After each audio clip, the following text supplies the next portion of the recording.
Hi, Ornlu, it's our 7th Twitch baby.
Good morning, everybody.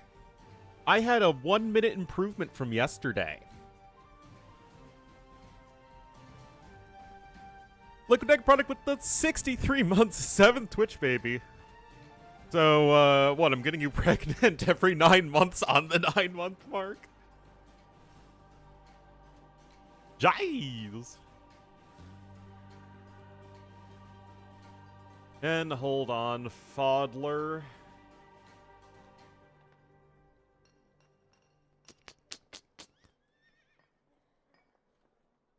Oh crap, are they Rex?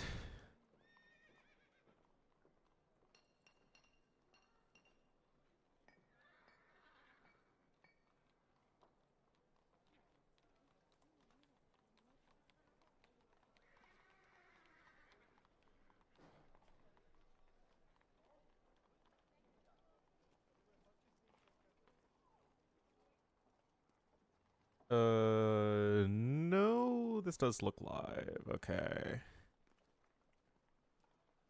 I guess. On your way to a TV show? What is on your way to a TV show? Don't you just, like, watch it on your TV?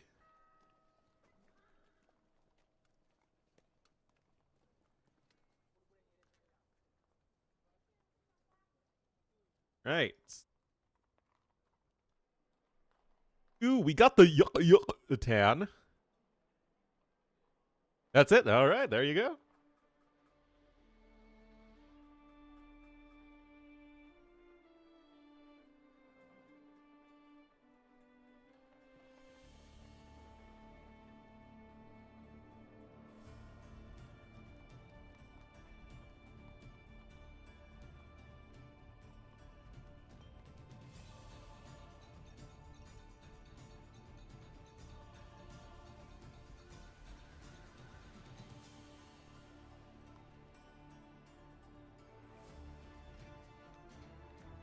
What's a TV? Some crazy alien technology.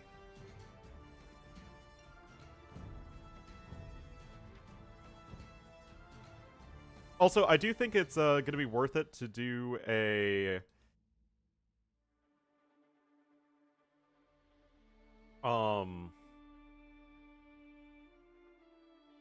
video on the oysters. I was messing around in the editor for a little bit last night, and there's some weird stuff with bonuses applying or not applying that you might think they should on TV. I mean, I just watch TV. Yeah, I watch TV with my family. But like, even if I'm like watching my anime, I'd still rather just watch it on the TV than on a computer. Might as well chillax on the sofa.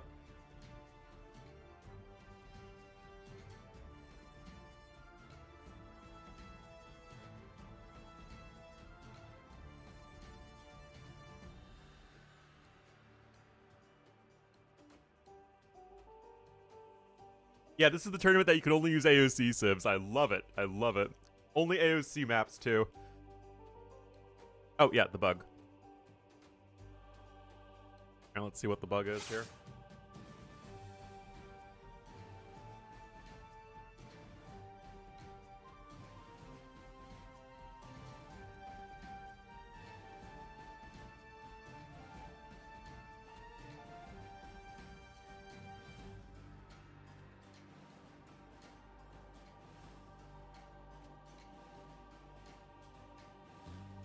What?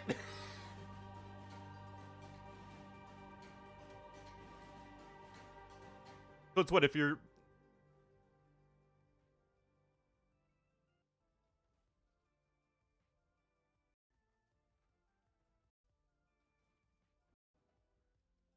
So you delete resources and the scorpion itself?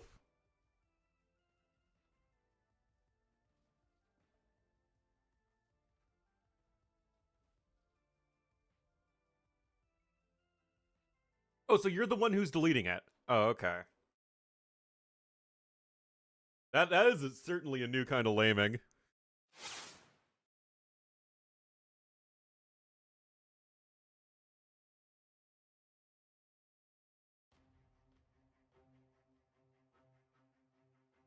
Good knows what's happening in there? Yeah, seriously.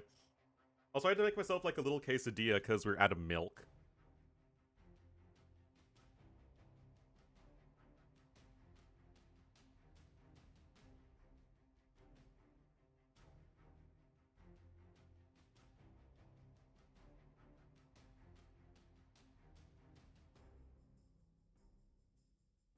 FE, yeah.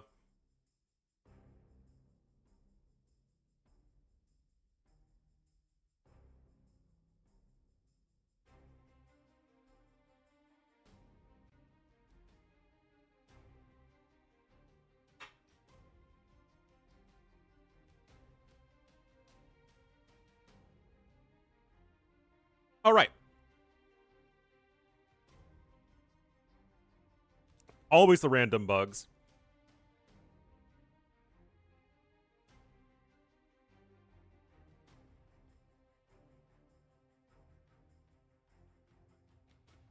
Bases, one's from 1997 or whatever.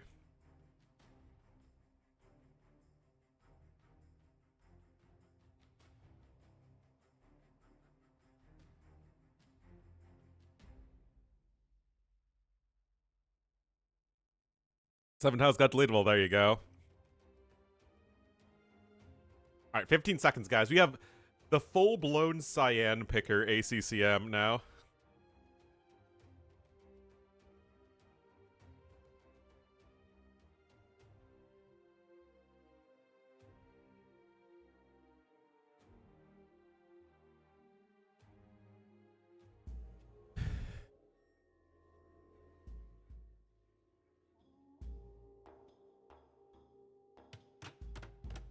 They got enough, yeah. Alright, let me update the scoreboard here. Midweek Madness. Round of 8.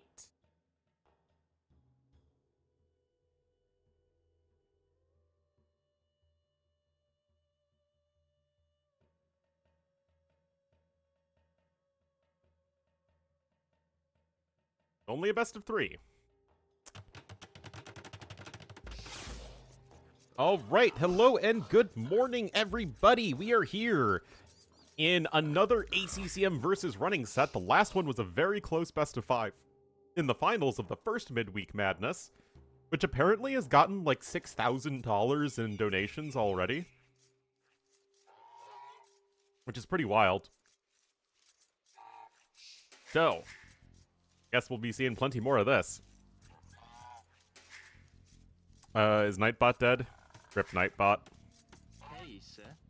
Yeah, good morning, everybody. ACCM will be here in the cyan as the Goths to the north of the map, and to the southwest in the purple as the Britons. It is running. Why are you running? Yeah, the finals were really, really fun, but this is just going to be a best of 3, and it's going to be on the rarely seen Itan, the Goofy map. Just like how the Goofy unit is the Kamayuk.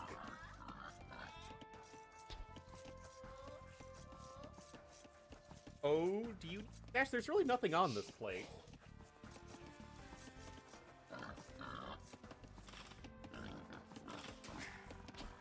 Need some well-deserved rest? I don't know about that. So, yeah, this is only AOC maps and AOC civs, which is great. So, of course, it's going to be Britons versus Goths. Classic matchup. One that is a lot better now that you can, you have the champions that are much easier to spam. Yeah, but you can't pick Incas because they're not an AOC save. Goths have 2 unique techs. I know! No one else gets 2 unique techs. So, what is going to be better? The overwhelming infantry of Goths that can make it a real struggle for Britons? Yay. Oh! ACCM already here with his scoot.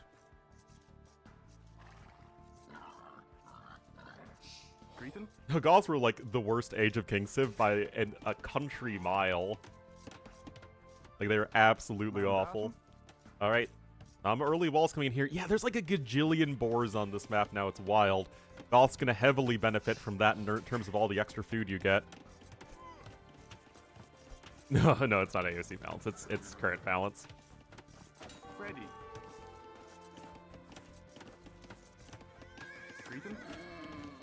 Well, I mean, in large part, that's because infantry in general was terrible. But yeah, Huskarls had 2 less pierce armor in Age of Kings. They were slower, I think. The discount was worse. Champions were just straight terrible. Well, Koreans weren't in Age of Kings.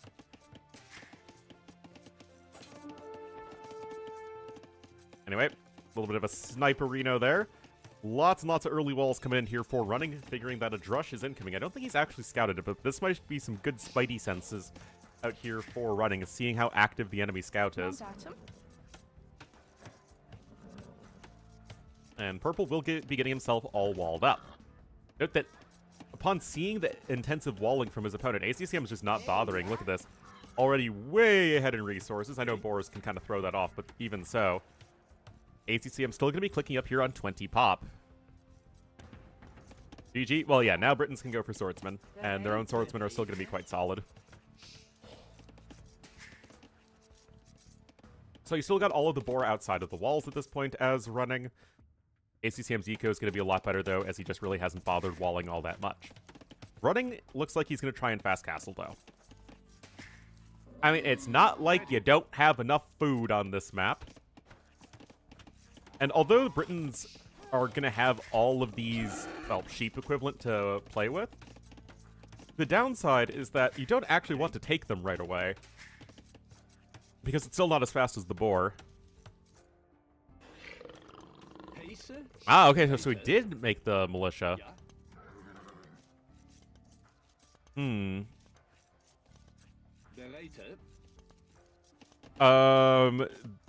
No, Koreans always had towers like that. Well, they used to have extra range in Castle Age. You had the free tower upgrades and the extra range in Castle Age. It's just guard towers weren't as good as they used, or they didn't used to be as good as they are now. They used to only have 6 attack.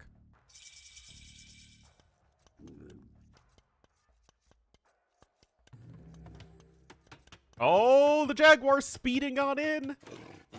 I hear the growl of the Jaguar. Is this a bad omen? Anyway, Purple still none the wiser about the forward, and ACCM does not want to let this be a big old boomy game here. He wants to go aggressive with the Goths. Take another freaking boar. There are way too many boar on this map, man. Yeah.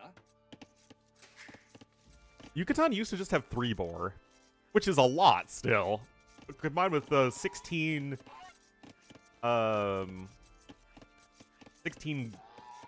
geese. Turkeys. It should be turkeys. And 8 deer.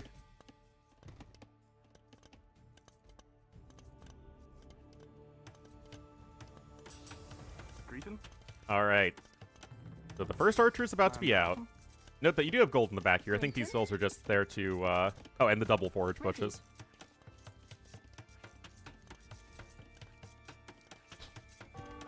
Well, those palisades are going to get the much-needed HP buff in just a second. But yeah, this will likely need a lot of walling.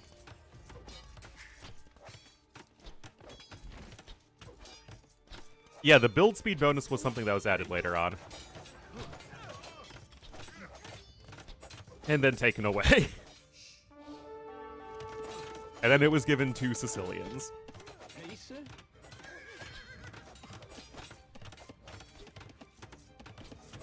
All right, Stonewall's coming in. Ready. Oh, it's going to be difficult to get over here in time. Anyway, running still shouldn't really have a whole lot of issue clicking up to Castle Age. Maybe not on this map. There you go. 34 seconds idle time still isn't pretty. They made it 5%? Oh, I don't remember it being that stupid.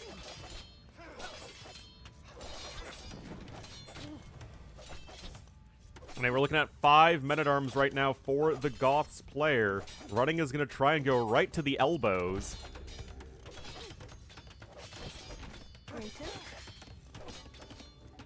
And then nerf for Sicilians again? Yeah. That was, well, you know, sometimes it takes the devs a few tries to get things right. Mandatum. That actually is not a hole over here. Ready. Res collected, still in favor of ACCM, who's only just now getting double bit axe, but obviously just spending so much less time idle. Also, look at his map, man. So easy to wall.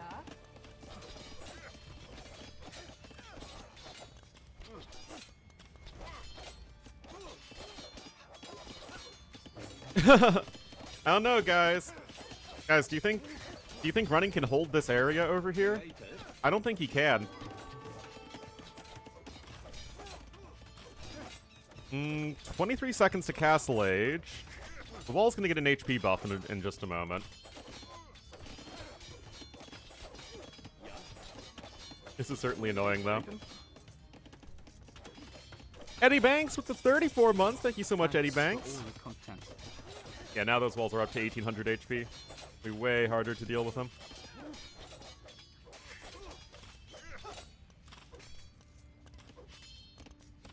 And yet, right now, running is staying alive, staying alive.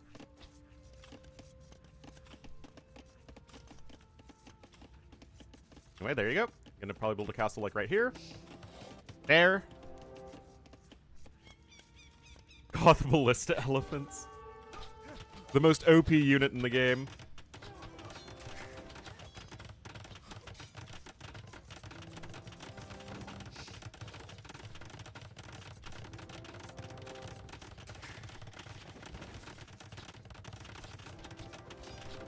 Yeah, just gonna wall over here, force the units towards the castle.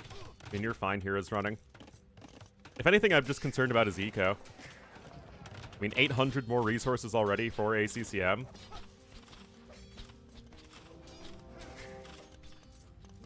You also don't have stone income right now, so you can't really easily add in TCs because you also don't have much gold income.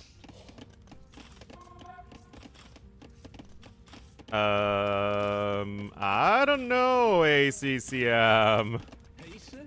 I don't know about that. What would be the most unit in the game? What would be the most absolute unit of a unit? Those sorts of questions are usually answered by one of three things. Elephants, bombard cannons or gunpowder, and chakram throwers. So probably pick Aztec or Dravidian chakram throwers would probably be my guess. If not that, Khmer getting Persian War elephants, or Portuguese getting Hofnitsa.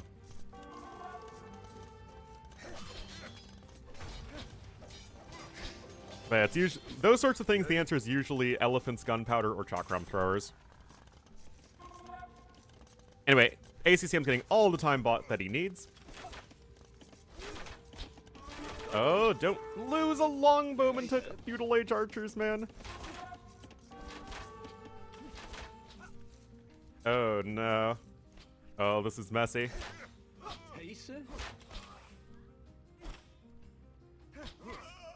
Another kill there.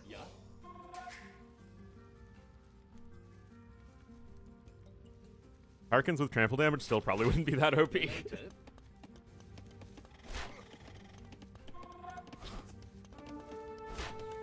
I mean, the army movement here of ACCM is just keeping running occupied like crazy.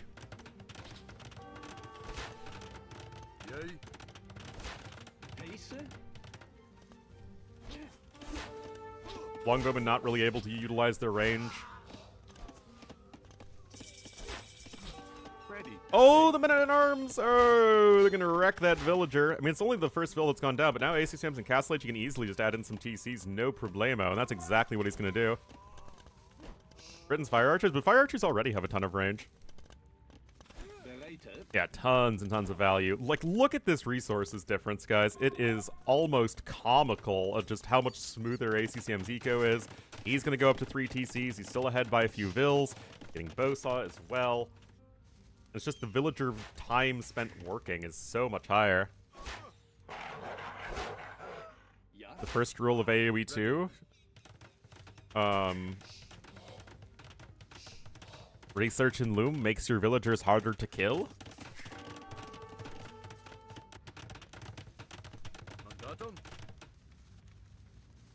Mandatum. Alright, Skirmy Bro upgrades coming in. Never let Goths reboom. Yeah, those are some good rules you guys have. That's one archer is still alive, man. Ready. Is tournament only AOC civs? I mean, there's some other, like, ban rules as well, but the important one is that it's only AOC civs, and it's only AOC maps, and it's glorious.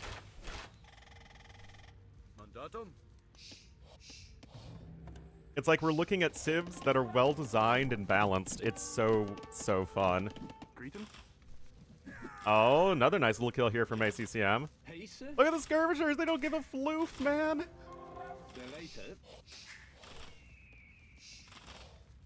Never talk about Kawasan? Yeah.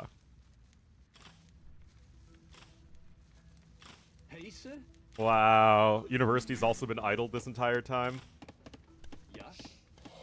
ACCM is wrecking here. 2,000 more resources. Yep. New patch.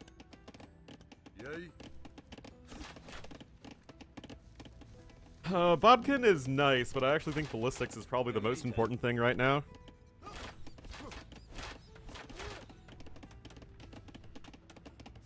Can't hit anything? Well, I mean, this is like them running at a tangent at the TC's maximum range. That was never going to hit anything.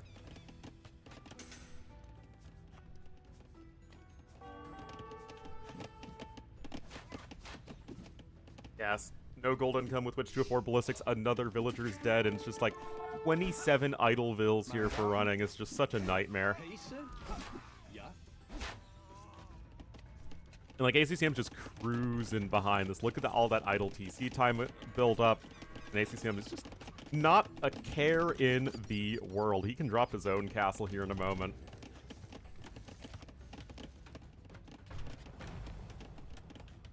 We're looking at 50% more resources right now for ACCM.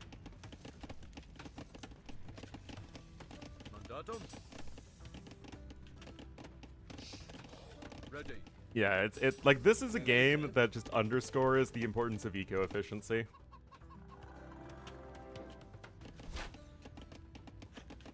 And ACCM just always able to keep that pressure up. Ballistics is on the way. Ornlu El Lobo? Who is an Ornlu? Never heard of him.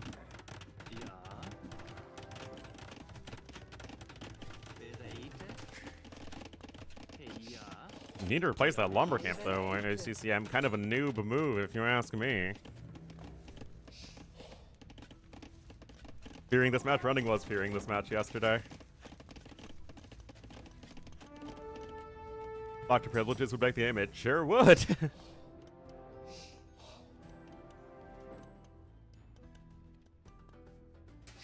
Easy number 4 now coming in. And okay, there's the barracks. I mean, in theory, champion longbowman is what you want.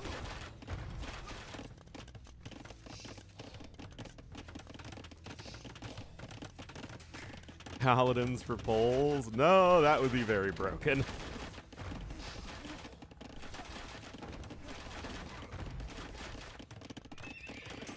Wait, a stable? Why are you trying to get a stable, man? You need swordsmen. Grayson?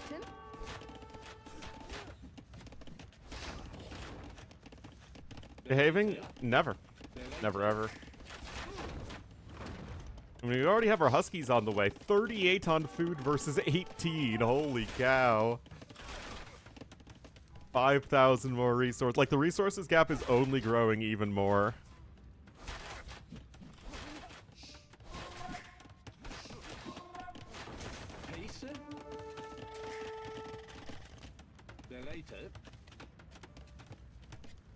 Traction trebs with Warwolf. That might actually make the traction trebs not feel like garbage. Anyway, running taps out.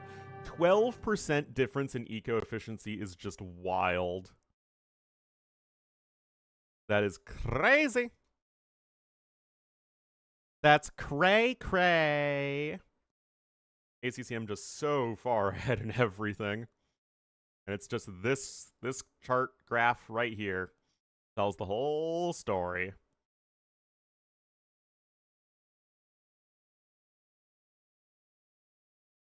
Goth beat Brits. I mean, that was more ACCM beating running.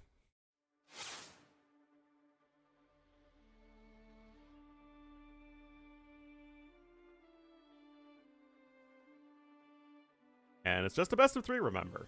Let's see if running can pull it back in a double jeopardy. Britain's losing to Goths, and that means we will have Fortress coming up. ACCM, is he going to go for the Mayans on Fortress or Byzantines? Or, not Huns for Fortress, that's going to be Arabia. Could see Byzantines, we could see Turks or Saracens. I don't think we're going to see Franks.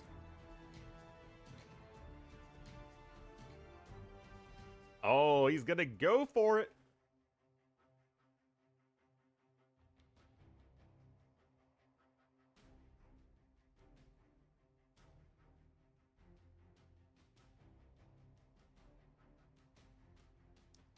Mayans would feel bad against Turks? That feels mean of you to say.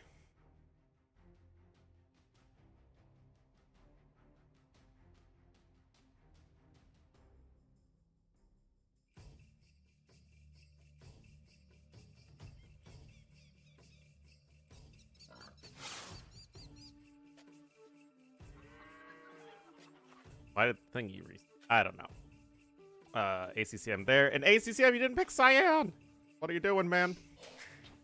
All right, here we are on Fortress, and it will indeed be the Turks here for running to the north of the map in the Poiple. And to the south in the Cyan as the Mayans. Everybody loves them Cyan Mayans. It will be ACCM, and let me tell you guys, these old school players have an addiction. Like, they need to go to an AA meeting, except it's an MA meeting because it's Mayans Anonymous. Because they love their Mayans on Fortress.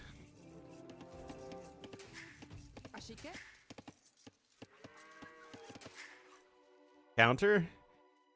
Am I crazy in thinking that this is a perfectly reasonable matchup until post-imp? Yeah, I mean, yeah, Turks are going to steamroll Mayans in post-imp, but it feels like Plumes can still be very strong up until then.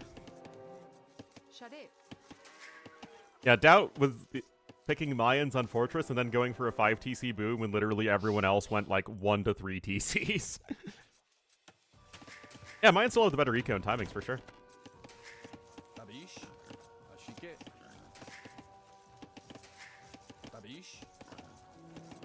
I mean, do I feel more comfortable these days with Turks than Mayans on this map? Yeah, absolutely, especially since Plumes are more expensive than they used to be. But I have never once called the Mayans by that name. JavaScript is terrible. I refuse to accept that.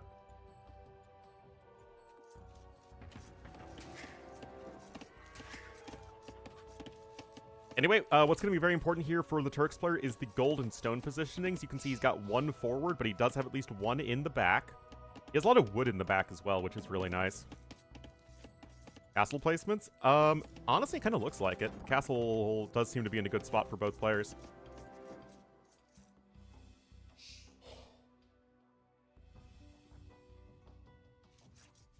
Oh, secondary stone's also in the back. I was looking for that.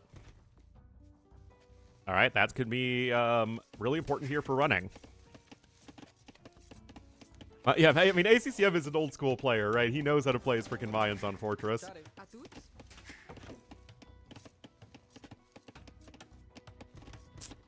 Oh, yeah, that game. Oh, geez, that game was a freaking masterpiece.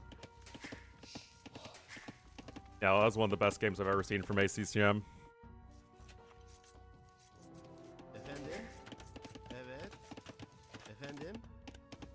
Alright, 3 bills on gold here. Link to the game? That I don't have. That was before I was streaming on YouTube.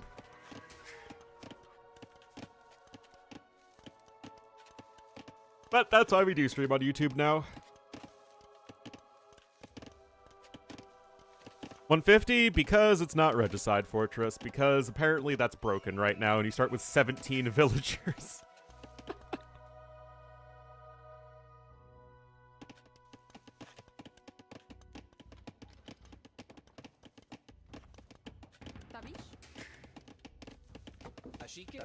Yeah, you don't need to get loomed though as Mayans, so you just have that little bit of a Vil lead, and ACCM is subsequently a bit ahead in resources.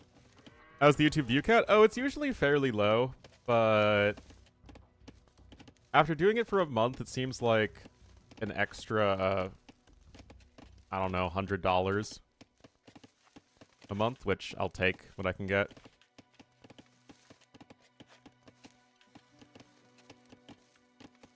And there are people on YouTube, of course, who just seem to appreciate the fact that I'm streaming on YouTube, so yeah, we'll keep doing it.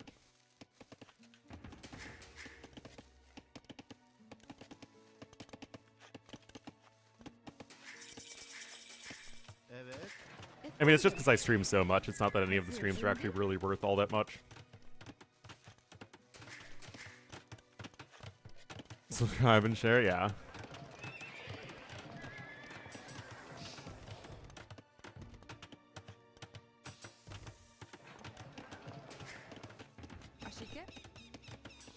Maybe it'll be a bit more even if I unlock YouTube memberships and people who actually want to subscribe on YouTube can actually do so. Alright, Castle Edge coming in here from ACCM. Very nice build from him. And Running's actually going to be building a stable, so he does want to contest map control here.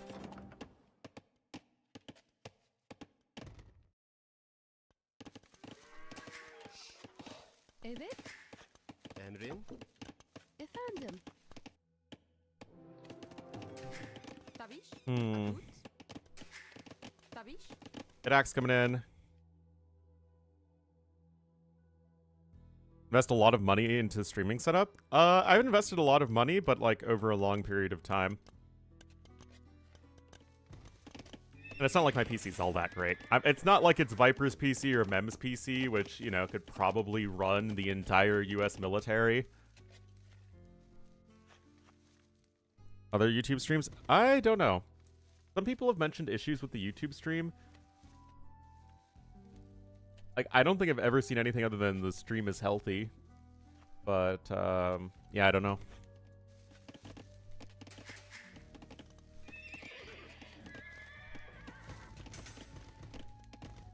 An 80s hardware? Yeah, that's true. Yeah, I mean, some people like YouTube more, some people like Twitch more. It's good to give people options. It's not that much extra work.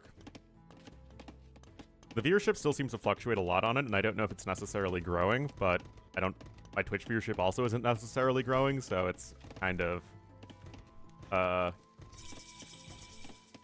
is this a YouTube problem, or is this an Ornlu problem? Anyway, ACC, I'm just gonna go for the 3 TC boom here, no reason not to, especially since you start with the 200 stone anyway. And Running, he did go for the stable.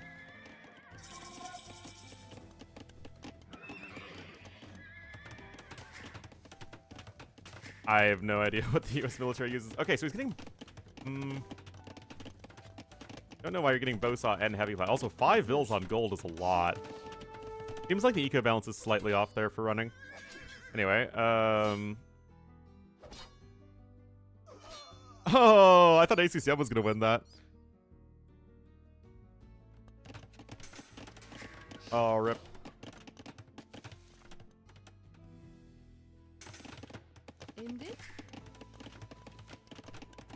Alright, there's the third TC coming in for Running, but ACCM is obviously faster on all counts. No plumes on the way yet, though. And running is going to be investing a fair bit more into this.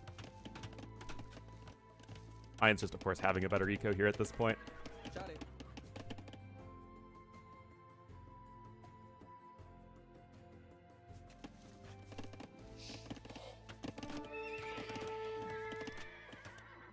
Why do I hear the doo-doo-doo sounds?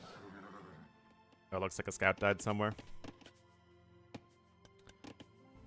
Guess there are a couple of Egelos. Of course, you do start with the barracks on Fortress. Just to make some more. Both players are able to get Bowsaw and Heavy Plow, though, so their farming's going to be great.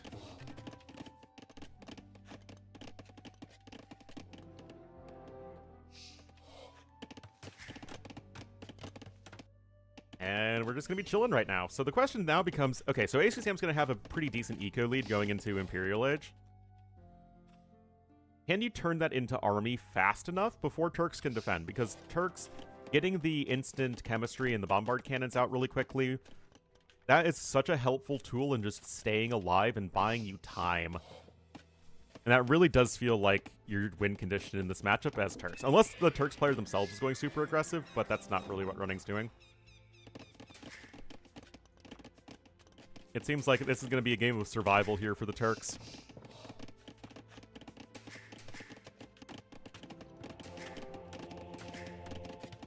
Monastery coming in as well here from ACCM, though, and there our first plumed archers are also being trained. As they frolic across the snow. These guys are so underdressed, man. They're going to catch a cold. Come on, guys. Gotta stay healthy.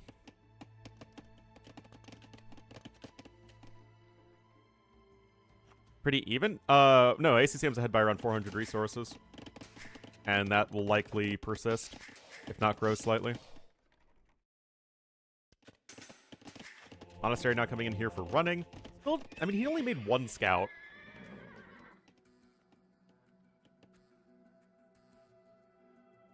My favorite YouTube content creator, where? Where?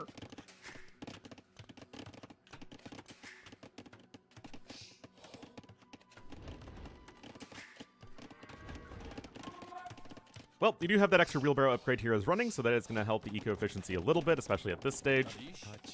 Going to have the Monkarinos out to try and pick up some relics, though, and ACCM is slowly going to start to be climbing with the plumed archer numbers. Viper just went live. Okay, well, there you go. Then that's all good. That makes sense. And handcart coming in, too. Getting all that farming. Honestly, it's a little early for handcart. Went live. That checks out. 100%. Fourth TC coming in from ACCM. Idle TC time. Yes, he does. Hasn't been investing as much into the food income as his opponent has, and he doesn't have wheelbarrow yet. Fourth TC's coming in, though.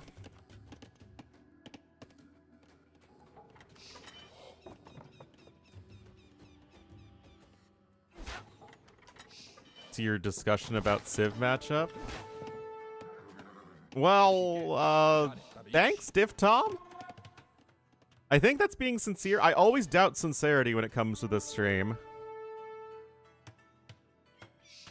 But, yeah, it's what I do. I tell people things, and sometimes they make sense.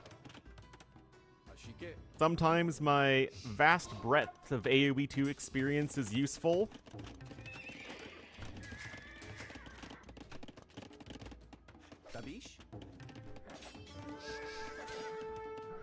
That's going to be a nice snipe there for running.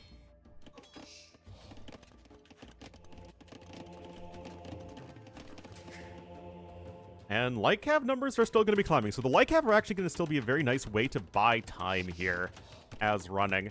That extra Pierce Armor and the free upgrades are just so helpful, especially in dealing with the plumed archers. And that's not something you really were able to do as much in AOC, is just use those Lycav to the same degree of effectiveness, again, just because you get that extra Pierce Armor for free now.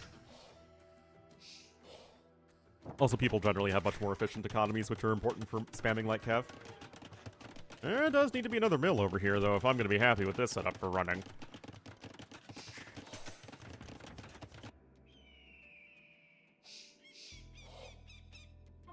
Was in Barva. Yeah, that checks out. Attack better? Yeah, that's true. Less lag really just makes the efficiency of Hussar attacks a lot higher.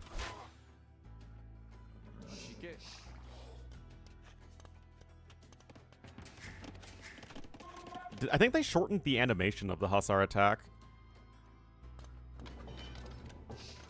Alright, Ballistics is coming in.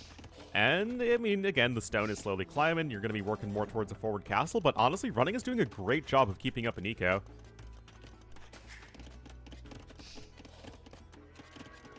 Bit meh. Oh, thank you, Diff Tom. I appreciate it.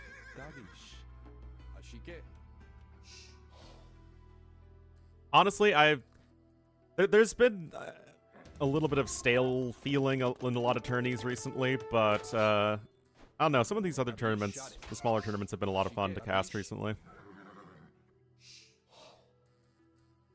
Chain Barding Armor coming in, even some Scorpions. It is the important bit, especially when you're Mayans versus Turks. Neither Civ likes playing without gold. Alright, I mean, this castle would be in a fantastic spot if it could go up, but this is the power of the Light Cav, guys. Look at this. They have the Bloodlines, Husbandry, and +2 defense, 5 Pierce Armor, and you're going to need to delete some wall segments just to keep those guys alive. Castle can be placed much further back. Doing fun, wacky stuff? Yeah. Well, to be fair, this does not feel like a Warlords clone.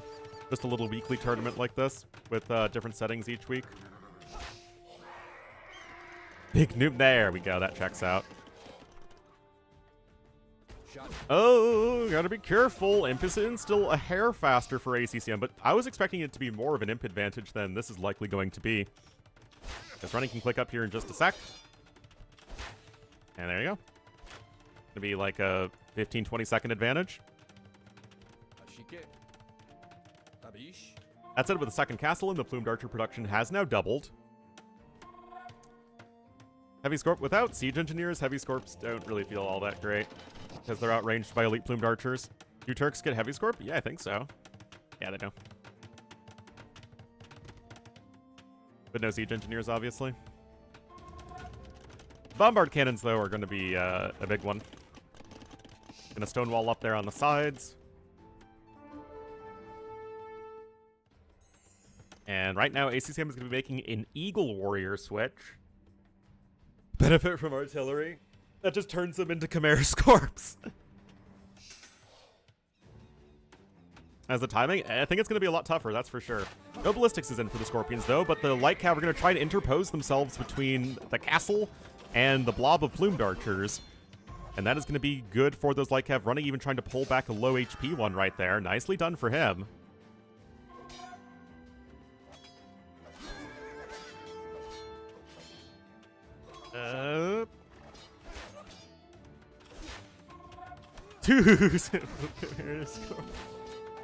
Oh, look at this! The Plumes are trapped!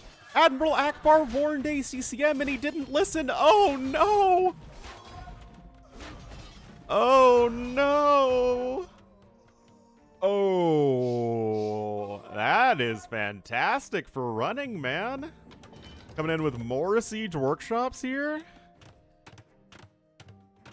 A pillow, yes, a pillow of plumes.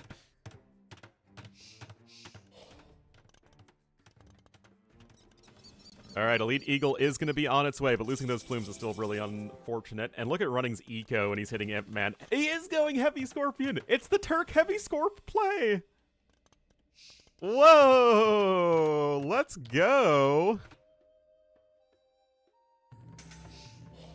There's still just the one archery range for now. 3 relics at least here for Running. The last one is, I don't know, somewhere else on the map. For feudal scarabs. No! No! Alright, El Dorado coming in right now here for ACCM. Indeed, it will be 4 relics to 1 in favor of Running. He is playing very well this game.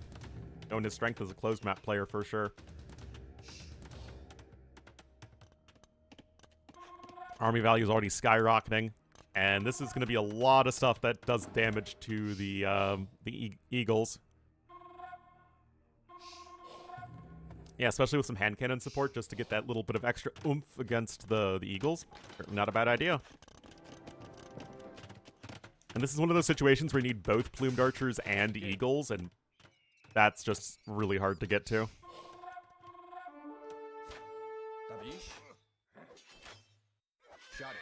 Rip. Yeah, plumed archers and castle age are really not that good looking, unfortunately. Okay, couple of scorpions maybe getting caught out of position, but I mean, look at this. That's a lot of scorpions. It's a lot of scorpions. That bombard cannon is in the wrong part of town. Or not. Who needs a bombard cannon snipe anyway? That's for plebs. Alright, more eagles coming in. ACC, I'm going to try and drag the army apart to get some exposed siege units here and there. And, I mean, can we call this a success? Not really. I mean, I know I don't feel good about that for ACCM.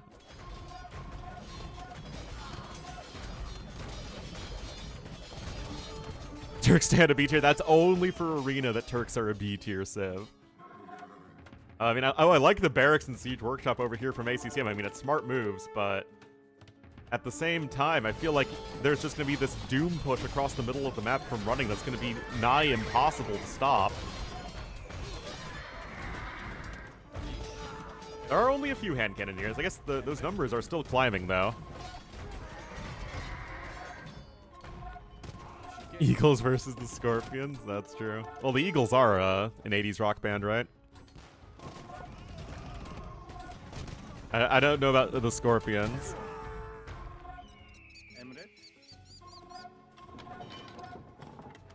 Oh, really? But yeah, Mayans, despite being a classic pick on Regicide Fortress, have always been one that I'm a little about these days, just because the power level of civs is so much higher. I mean, there's always the degree of comfort, and like people will think they can just make things work, but you can see here, Running's done such a good job of making sure that ACCM is not pushing him in early Imperial Age. What we talked about remain a secret? Well, what? I don't really think we have many secrets on this stream. Well, I don't know those songs. Anyway, big kills there. Again, ACCM is generally doing the right things! Oh, no.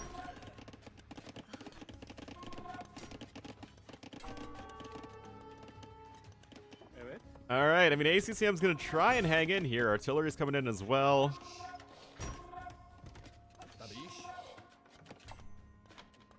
Dr. Strangelove? Ah, that's true. Alright, Bracer coming in, but I'm just not seeing this one here for ACCM, guys. Hussars are fully upgraded. I mean, Eagles are running in.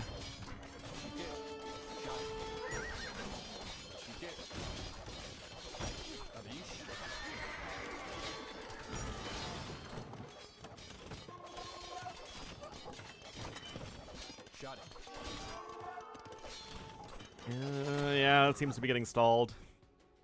That's it. This push isn't really going anywhere at the moment. There's only 2 bombard cannons, even some knights, although that might just be a misclick. Pikemen coming in. I mean, running isn't out of the woods just yet. Okay, he wants to play for the gold. Yeah, you do want closer to like 130 plus villagers here as the Turks player. Now, if you look at the resources destroyed, it is even enough. And this is where I wish we could see the gold destroyed, because both of these civs are just so gold reliant.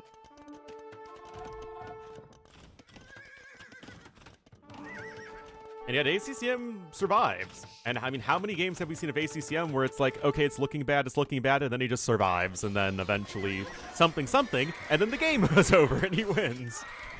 Been a lot of games like that over the years.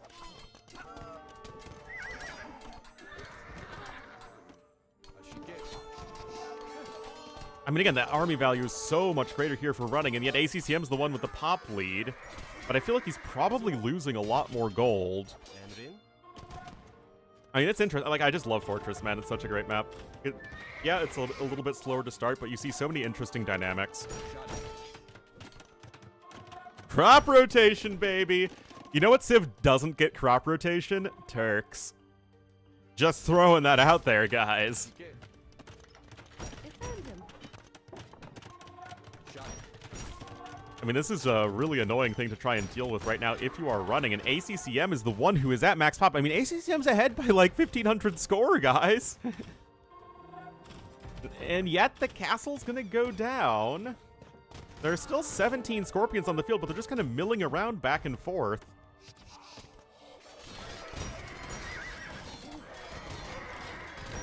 And of course, these hand cannons are just gonna get so much value. This is where running needs 45 volt. Guys, running's out of gold, though. I mean, again, ACCM, he's chilling over here still, getting plenty of resources. More buildings are being constructed here on the side.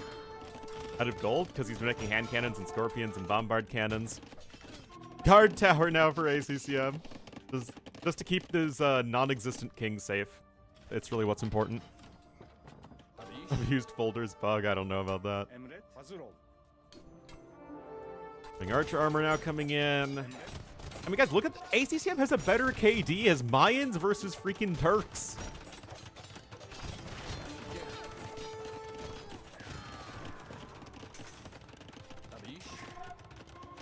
Yeah, basically. It's just expanding all over the place and keeping his opponent's army out of position. Yeah, 3 Trebs now going to be going to town on that castle. Now we got some skirm upgrades coming in, some more siege rams. And running is just, well, all helter-skelter, trying to be in, 5 different places at once, but ACCM is simply outmaneuvering him. And this push just never happened. I think it was a huge mistake from running to try and secure that gold to the side instead of just, like, barreling down on ACCM's front door. And ACCM, again, just building all over the place. Gonna start to re-secure that gold, and now running, his resource count isn't looking all that great.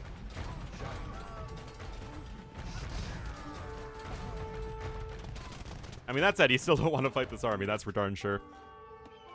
Architecture coming in. You have Blast Furnace in at least for the Hussars, although those siege rams now with 2 more melee armor than they used to. Yeah, he sure is running out of res. I do wish running would go for bombard towers, though. That's kind of a nightmare for Mayans to deal with. Look at this. I mean, he's literally getting ram pushed from 2 sides. There's literally like a 4-pronged attack right now from ACCM. Pretty wild.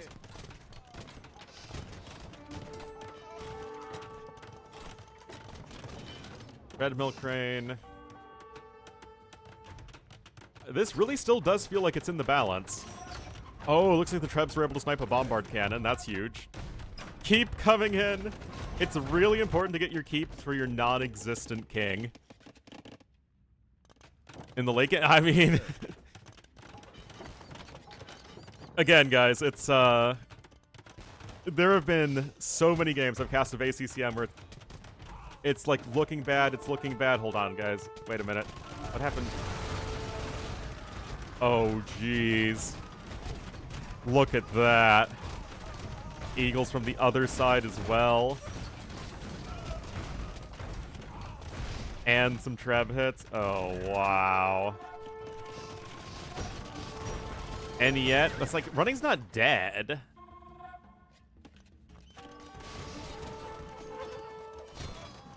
Did you score a lead strat? Oh, I'm sorry. Random halbs here in the back. Like, this is just ridiculous.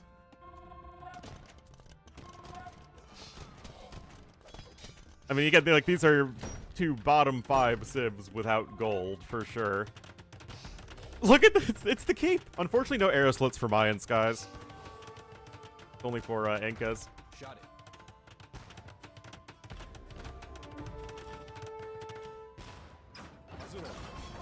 Oh, that's gonna be another dead bombard cannon. Yep. Versus Eagles, I mean, you can move around a bit better, but remember, he was facing Plumed Archers and early Imp as well. 45 wall now coming in for running. That's going to be a big help. I mean, again, both players are max pop. I mean, we've seen so many good games of Fortress in the past few days. It's amazing how great this map is when it doesn't involve, let's just say, a certain couple of civs who will go unnamed.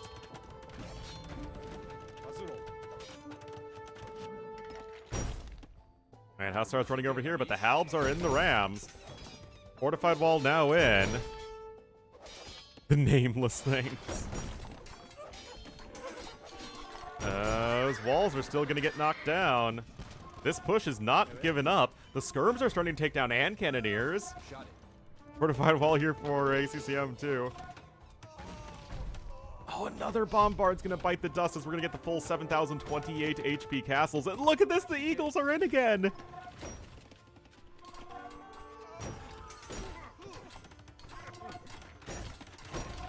Uh-oh. I mean, the hand cannons are kind of holding the line. Kind of. And the bombard cannons are going to start to slowly demolish these buildings here as well, and they're also good against skirmishers. I mean, again, these Eagles are very expensive. ACCM's gold here should be running out very soon, even with Mayans. Indeed, that is the case. He's still gathering gold to the west, however. Running still has the 4 relics, though.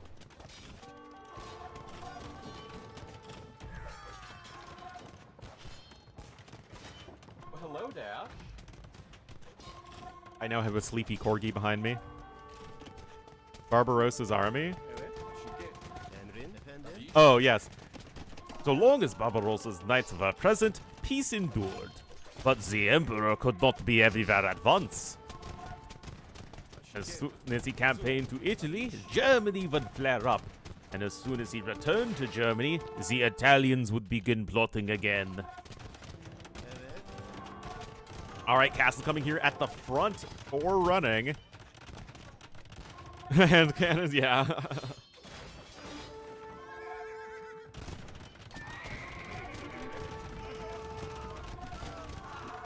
Oh, wow. I mean, this is a fantastic game. Running's also playing well. I mean, think how hard it is to actually keep up with ACCM in the late game. This is such a tough game. Arson is now even in for the infantry. ACCM still trying to spam units, but now his population's the one that's dropping a bit. Even with all his map control, I mean, the efficiency of Turks in the late game is very, very tough to beat. Turks are a bottom 5 civ without gold, and so are Mayans, because you don't have Hussars.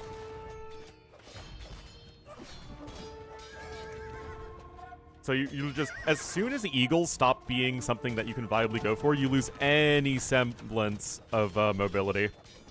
And that just can become very tough to deal with. Look at this guy. I mean, Running's built up to 6 bombard cannons. That is not half bad.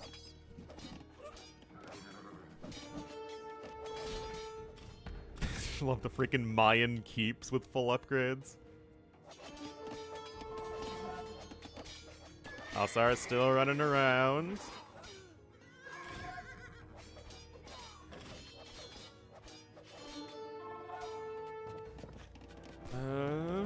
And now look at this. Finally, the push in the middle of the map is starting again. Honestly, guys, I absolutely love it if Running went for even just a few bombard towers. It's not that expensive to get at this stage of the game, especially since you get the discount. It could easily be too many relics from Running. And remember, one of the interesting things that Running did in this game was that he delayed his own eco, even against Mayans, to make sure he focused a little bit on the map control with the light cav in mid-game. Getting relics was a clear part of his strategy, and he was thinking that he was going to try and outlast Mayans.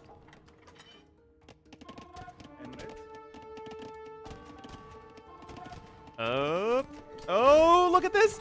Oh, no! I mean, still, that's a lot of hand cannons.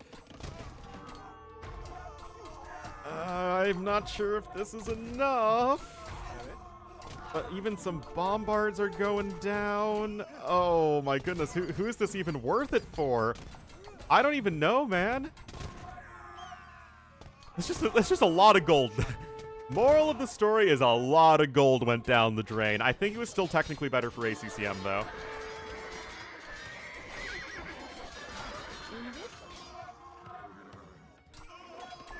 Because that's 5 bombard cannons destroyed, as well as a decent number of hand cannons. I mean, it's 50 gold eagles a lot.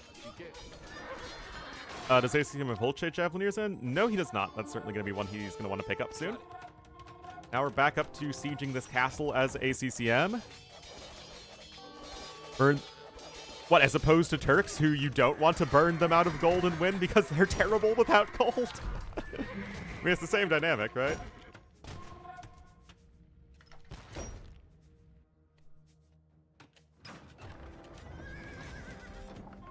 I mean, that castle's getting low, guys. Into normal ones. The value.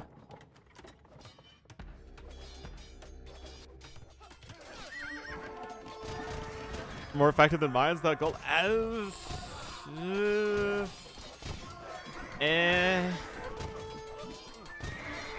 don't know. Running still a little bit ahead in army value. Castle's getting low. Was guilds gotten yet? No guilds, and of course ACCM has guilds. Of course he does. And that castle is getting low, guys. Although that western area is now getting pushed back. Hussars are starting to run around over here as well. Hussar is going to try and go for a Treb snipe, but with the villagers there and the halbs, that is going to be ineffective, and this castle is going to go down as the vills are all dying trying to repair it, and one more ram hit will do the trick. Indeed it does. Running's the one whose population is dropping. Oh, he does? Oh, that's a big mistake. Oh, I honestly just kind of assumed that they were fully upgraded.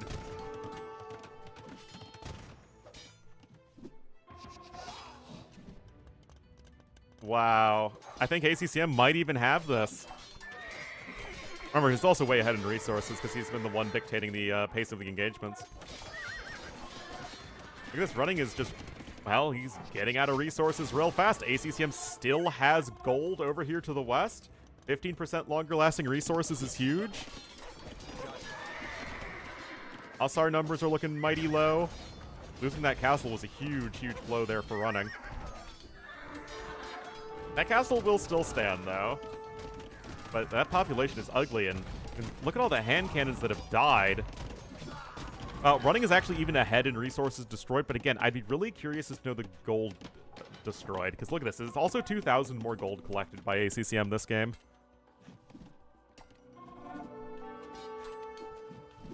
From Sicilians when reaching Imp. Wow, what a cheater. Yeah, he's still mining gold over here. I was showing it just a second ago. There's not much left. Again, ACCM's window is closing very rapidly, but has he sort of broken running to the point where ACCM can simply continue to push and running can't ever catch back up in terms of army? It's totally possible.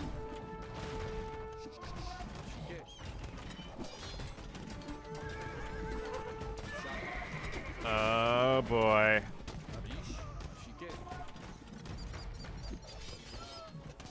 Scorpions are getting some good shots in, though, here. This is some very good Scorpion shots, in fact. Is it enough, though? ACCM still with a big old army. The queue is continuing. More siege rams coming in that ACCM's using super effectively this game. Skirmishers winning again.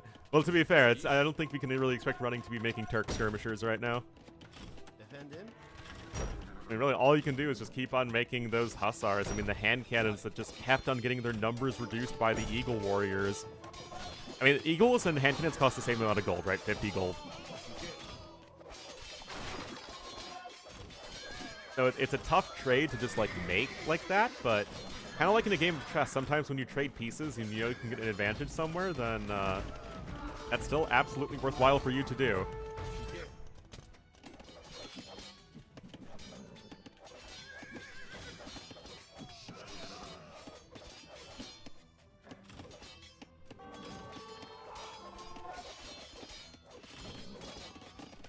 And yet, now ACCM's population is the one that's dropping. Running is just able to hang in here. Oh my goodness, guys. What a fantastic game number 2 here on Fortress.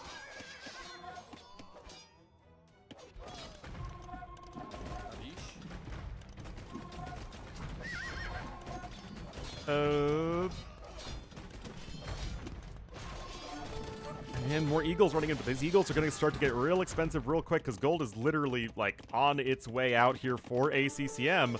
Is he running out of steam? He's actually able to gather some extra stone right there, which is really nice for him. 2K, yeah, but you don't have a food dump as Mayans. Kind of part of the issue. Castle even going to be built over here to the far east of the map. I mean, to me, it's wild that this has never been pushed at the front. Like, this castle's just chilling.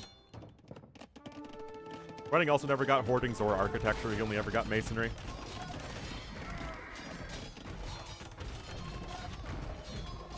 And now gold should be...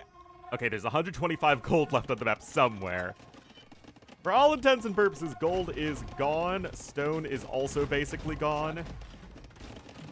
Hand cannon numbers are very slowly climbing again, thanks to the 4 relics. There is only a single trebuchet on the Trebuet. And guys, the scores are getting closer and closer. I mean, now ACCM is back up to max pop since we had like a little bit of a lull in the action for a moment. And now the raids are finally coming in. I mean, Running has still been pretty active with his units, all things considered.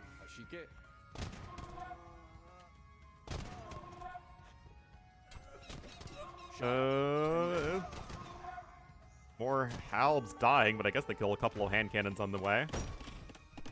Alright guys, Running never got guilds, because, you know, not all of us can be ACCM who quickly get guilds and crop rotation in early Imperial Age. You know, some of us are plebs by comparison.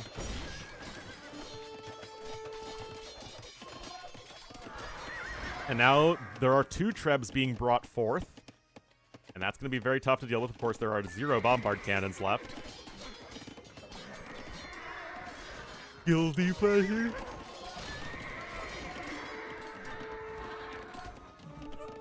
$90 on food right now for Running, by the way. Now that castle is under siege, but there are Halbs and this castle, I guess, in position to try and stop this. I mean, the Hussars, they're not free, but they're kind of the next best thing to it.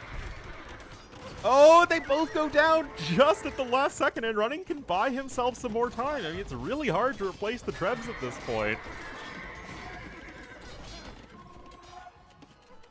It's not like either player really have that huge a bill count. Now it should, in theory, be a relic game that Running's going to have the advantage in. That lumber camp has to die, guys. This lumber camp, absolutely 0 chance it's allowed to survive this game. Okay, that's kind of a fail from ACCM. Oh, no, look at this. Now going to be walling in the Trebs.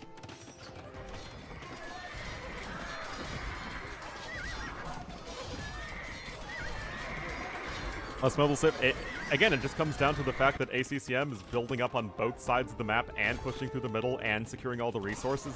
The level of multitasking is insane there.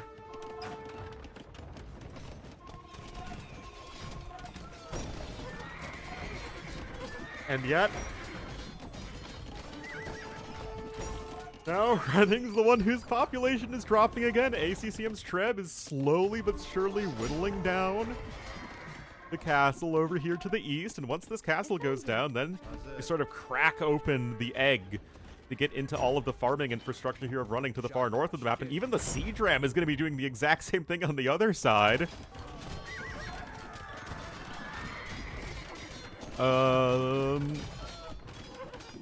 And there we go. I guess there's still 2 castles over here, so there isn't that much you can go after yet. Oh, well, the thing is, Running is spending very little wood, since he's mostly making Hussars and hand cannoneers, but yes, it is still, you still do need wood.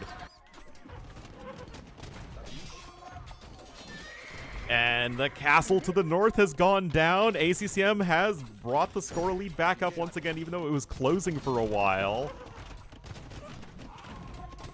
I mean, ACCM is still the one with all the map control, right? I mean, yeah, running has very little wood with which to work. That TC is going to fall.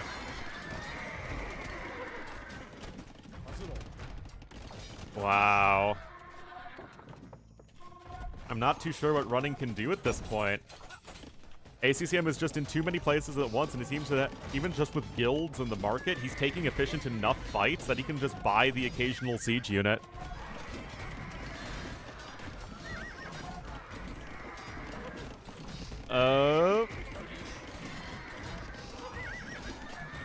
How can Tusk win now? Only Chimera get Tusk swords.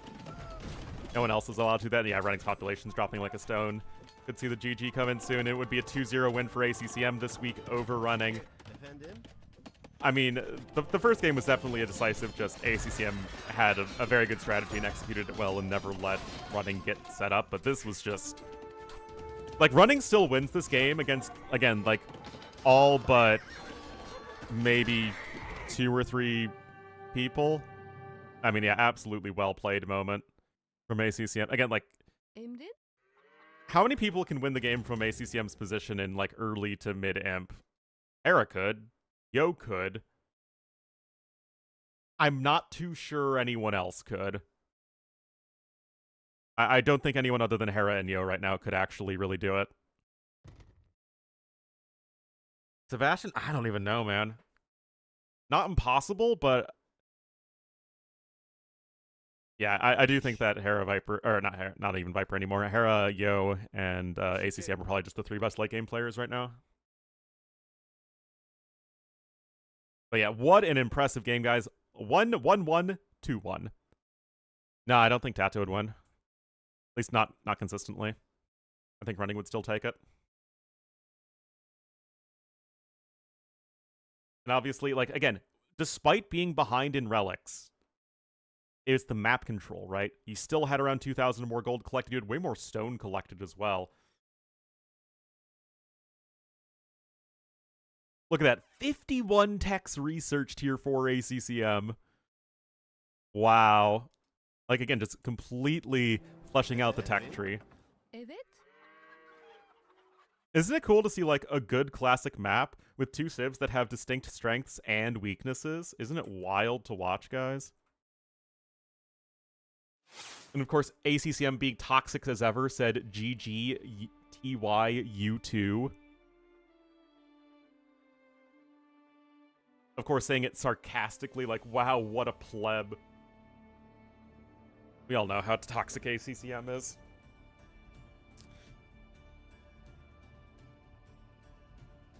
Alright, guys. Wow.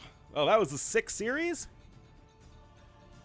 So let's see what the next step in your master plan is. It's a very deadly smile. Okay, so Classic Pro versus Hope is next. Do we want to watch that series, or what's going on here with Sudden Disaster? Sebastian versus Ween Dinchester.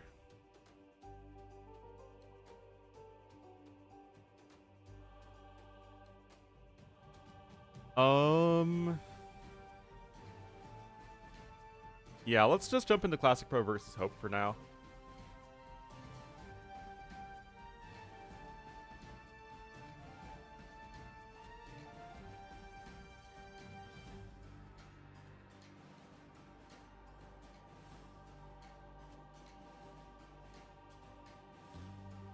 Just keep with the same tournament for now.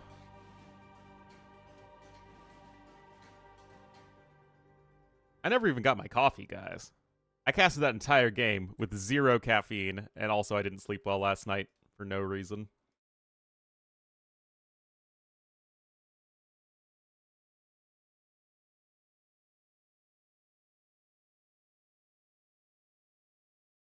It could be entertaining, that's for sure. Like, again, there's a lot of upset potential in Sudden Disaster. Stop whining? Yeah. But I'm so good at complaining. It's really a talent of mine.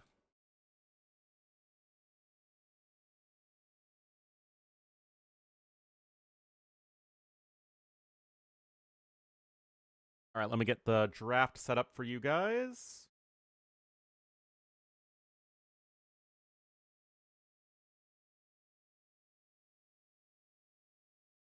Is the word for caffeine in 3 to 7 countries. Something like that.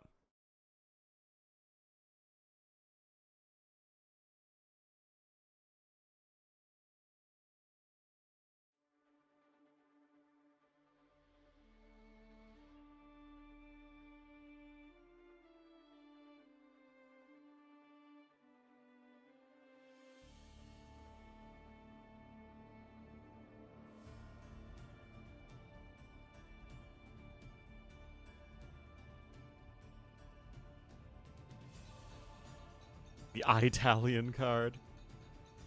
Came over in the 1700s? If by 1700s you mean early 1900s?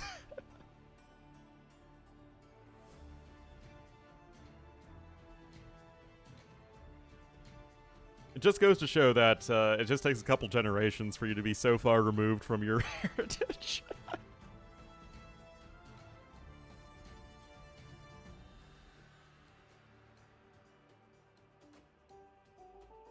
Alright, so Scandi, Arabia, and Ghost Lake. Woo, scary Ghost Lake. Woo. I'm sorry, guys.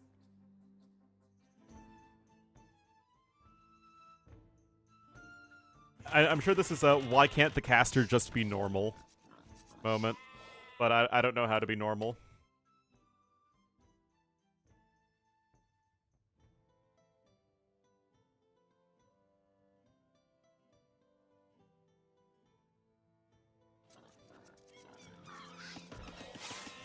Alright, I will go get some coffee, but first, Classic Pro is going to be in the yellow as the Britons to the west of the map. And to the east in the blue as the Aztecs. It will be Hope. Hang out with Ellie and I'll feel normal? That's true, but Ellie is, Ellie's too busy with her hot Italian boyfriend. Alright guys, I'll be right back. We'll have you enjoy following Hope's Eagle Warrior around.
right.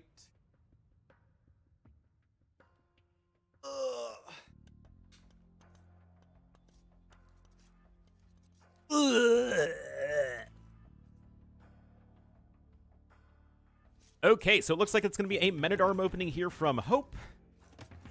And for Classic Pro, straight Archer, or I guess straight Skirmisher.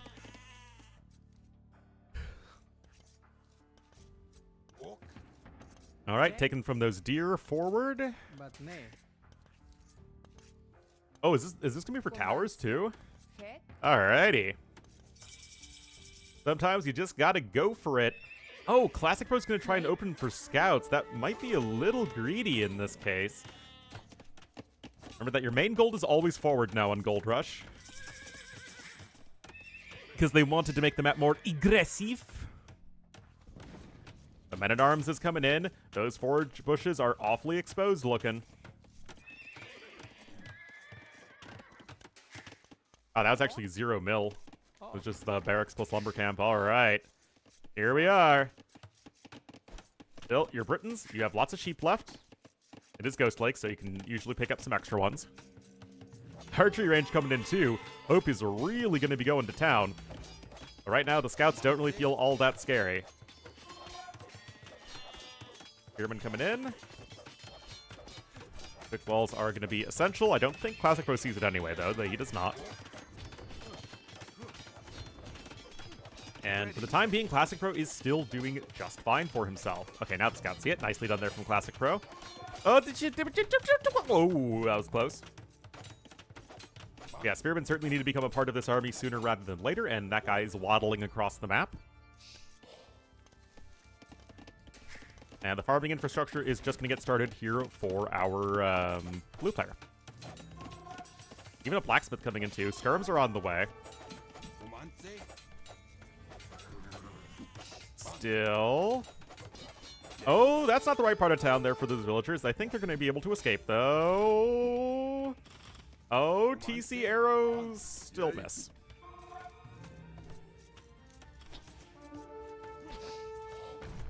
Not able to get the kill there, and now the tower is incoming. Still a tricky situation here for Classic Pro, but Fletching's going to be a big help. Huge help, actually. Gonna be great for all of these units. Or dealing against all those units.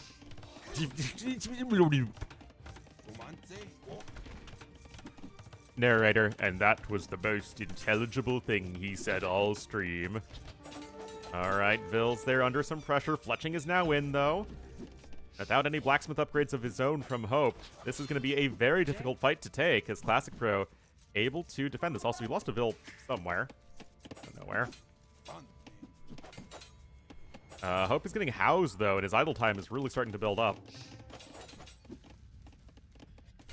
That tower is canceled. And this is a successful defense from Classic Pro, starting to get himself walled up over there to the west. Still going to be able to get himself walled into the corner overall very nicely.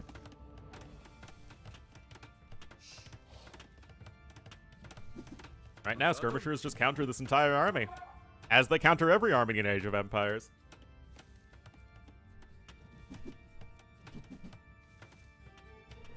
But thankfully, these are two of the 3 civs with the faster training Skirmishers.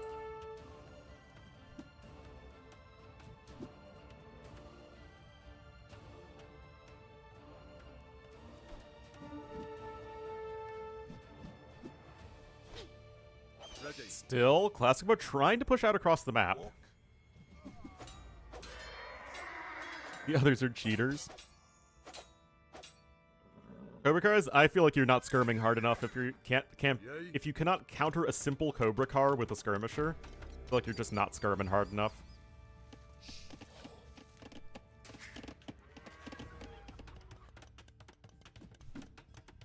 Ready.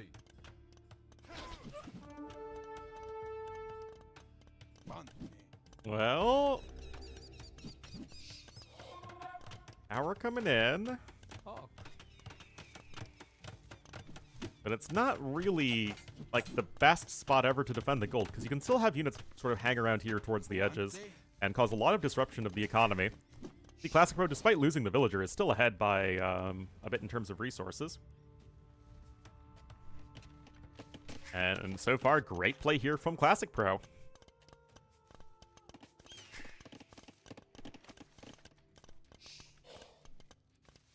Poor deer. Just rotting away. Killed by military units.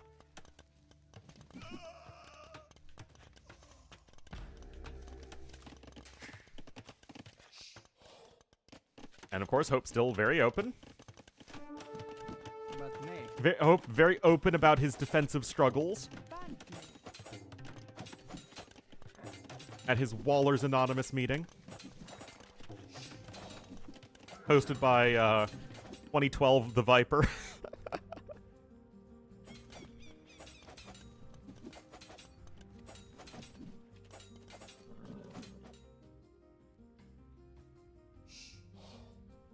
Man, people need to see what the all the content creators were like in their younger days, when they raged and were toxic. Not actually, but more so at least. I miss Rage T90. I miss Rage Viper. I miss Super Toxic Hera. Necropolis? Oh, you bet. The Walls of Hope. They sing karaoke in China? Exactly.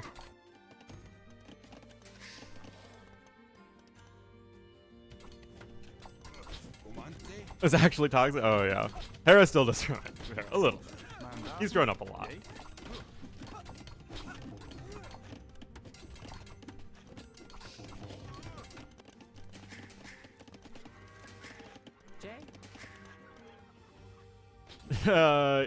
Dave still does a lot of crap talking.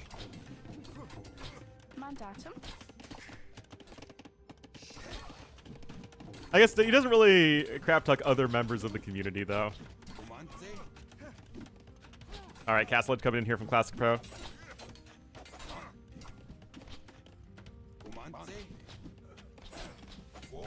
Oh. Villager? I mean, those are two more dead villagers. And it's not like Hope is never getting Castle Age this game, right? He still has a ton of farms and his Aztecs.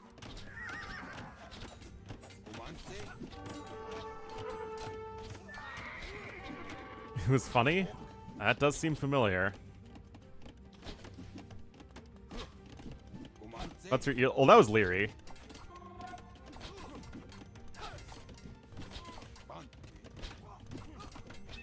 That was Leary in the long, long ago time of less than a year ago.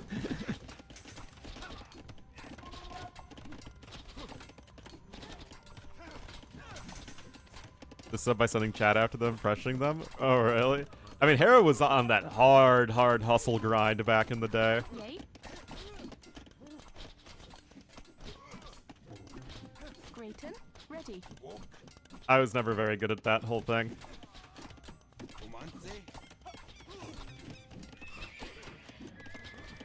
Anyway, Castle Age coming in just a moment. Still, like I said, Hope is well behind in Castle Age time, but it's not something that you can't ever deal with. However, against Britons in particular, I'd feel a lot more comfortable for Hope if he took this opportunity to wall much further away from his base, so that he'd be less vulnerable to Briton archers. And maybe once he sees Castle Age in, he's going to try and start to do just that. Where is Hera? What do you mean, where is he? He streams like every day. Mandatum. Ready. Oh, you mean he's not streaming today like usual?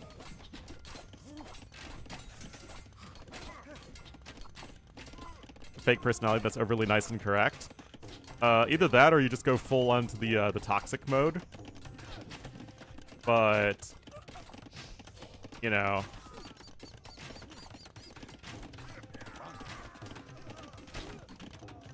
that doesn't really seem to go, like, there are no truly toxic people in AoE that, like, the, you know, like the young Zoomers all get on.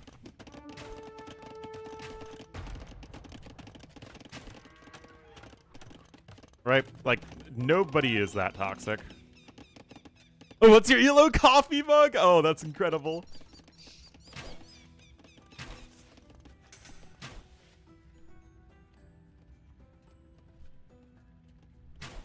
But no. I can tell you guys that nobody that I've met in real life has been at all at variance with their online personality.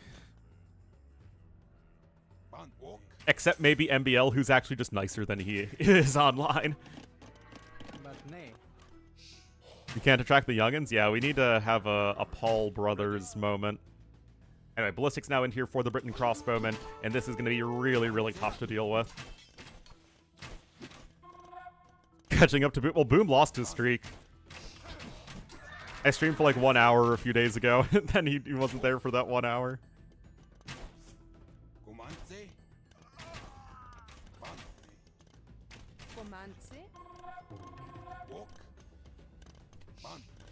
Not even Fodler?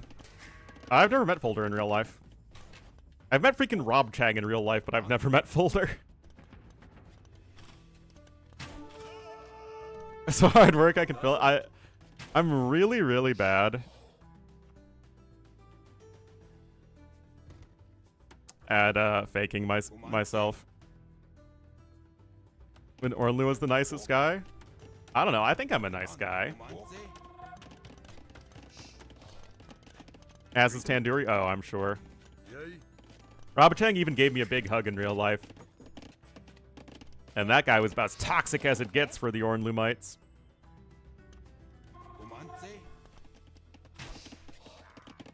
What a player. General after the game? Oh, I will. Anyway, this is looking really rough here for Hope. It is still slightly ahead in resources, but Classic Crew are mining a ton of stone.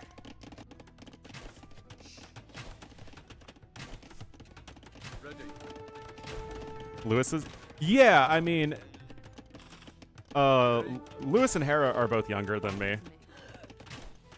I think that's it, though. Dressed like a different person on stream? No. I mean, I've met T90 several times in person, and he's pretty much exactly like it. Like he is on stream.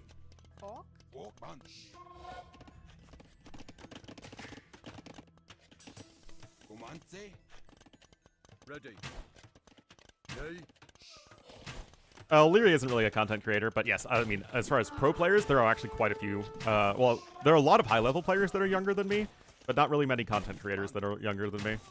I think it's really just Hera and then Lewis. Should speedrun on this patch again? Why? It was fun doing some of the speedrun strats for the achievements.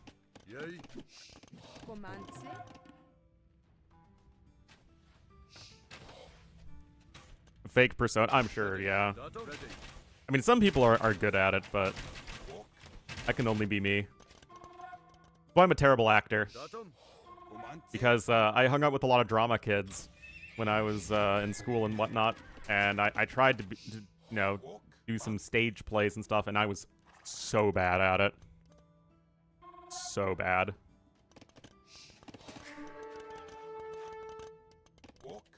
No, Classic Pro is working towards a castle.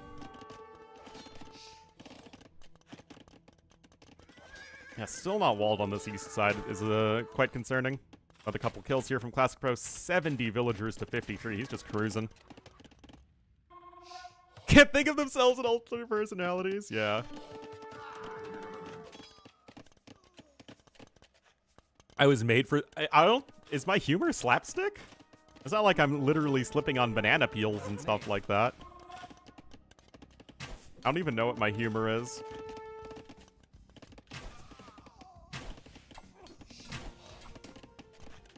Crazy stuff you can... Oh, really?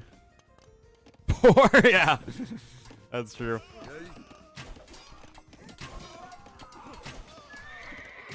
I mean, even if the Eagles manage to take a decent fight here... Actually, guys, here. Pathfinding moment. This is much, much better pathfinding.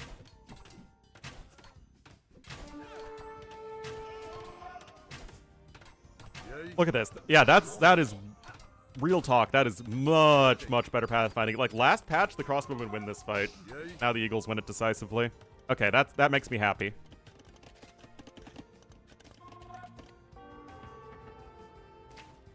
John Oliver and Harold Lloyd. That's fair. is being the real life Ned Flanders. Oh, jeez.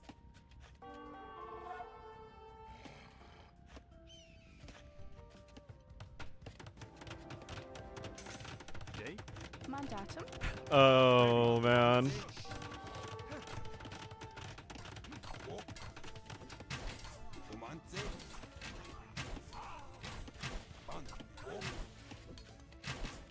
Oh, no. Okay, honestly, is there a route back into this game for Hope? I mean, this is not even a doubt castle. The castle didn't even get far long enough to be a doubt castle, and now the Vill kills are starting to climb up. There are 2 Rams here already. I mean, Aztecs used to be the Civ back in the day where it's like, okay, they're dead, but like sometimes you make a bunch of eagles and you attack and start to snowball things, and things can get out of control. Yeah, I never really noticed 290 being any different. Other than, like, the actual content he does, which is definitely more focused on casual players, but that's, like, the audience he's built. But in terms of, like, who he is as a person, and, like, the way he puts himself out there, it feels pretty much exactly the same. Other than he used to get a lot saltier back in the day, but he was younger. Ready. Mandatum. 97.3 in video titles? What? What does that mean?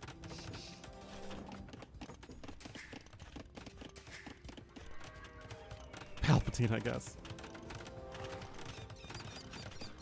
Click. Yay. I mean, yeah, the clickbait kind of died down a little bit in the community, but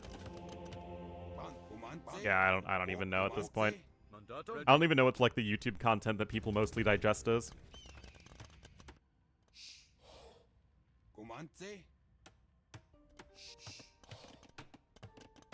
I mean, later today, I'm probably gonna make a video on oysters and foxes. I mean, that's about all I can do. Yeah, I mean, Hope was falling behind with the aggression. The Castle Age coming in so much faster here. I mean, look at that. It's over 2-minute difference in Castle Age time. And the fact that Classic Pro was able to add an eco so readily was a huge advantage.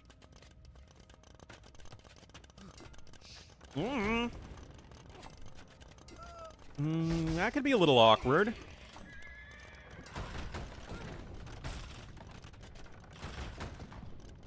And never played a single game ranked to play at 10 catch. No, I think that's like the most relevant demographic that people try and go after as far as content creators go.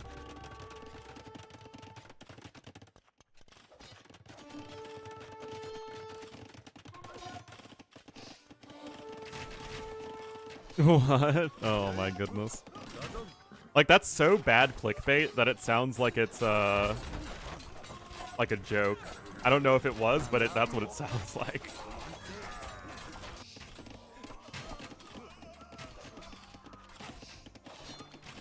Yeah, that's always the thing, is the biggest fan base by an enormous margin is casuals. It is a lot of eagles, but with the Brams going down and the fact that Imp is coming in, you're fine. You're fine, you're fine, you're fine.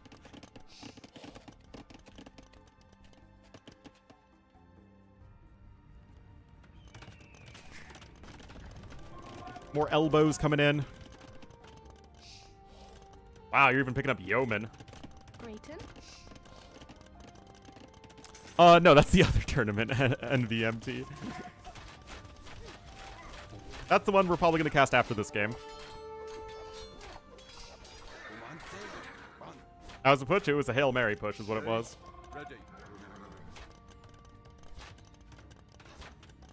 Night title stayed up? Yeah, that doesn't sound like something YouTube's going to be too happy about.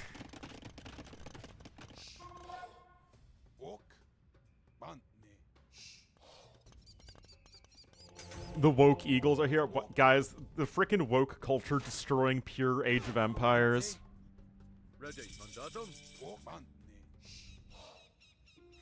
Anyway, there's GG called. Good defense there from Classic Pro.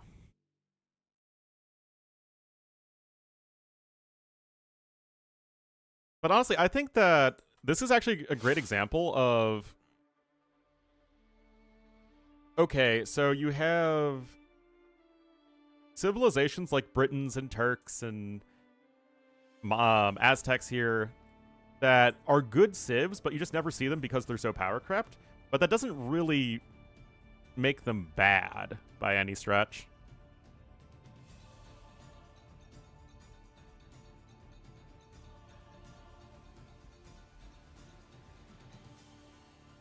Anyway, I don't think yeah, it's still another 12 minutes in theory until T90 versus Sora and iBUYPOWER versus Target.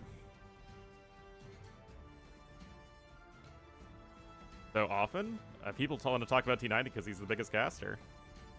And people have opinions on him. No, you come at the king, you better not miss. Something like that. And T90 is about to play, yeah. This tournament, it's just a little weekly tournament. So I think it's like a couple $100. Yeah, $213, but I think they said they can bump it up to $300 soon because they're getting more, they got so many donations for it.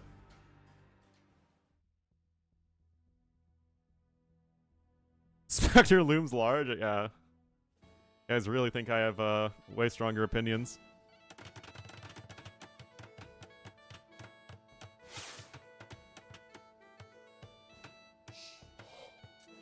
Since we resigned to having water maps? Yeah, seriously. Alright guys, look, there's 2 more balanced civs!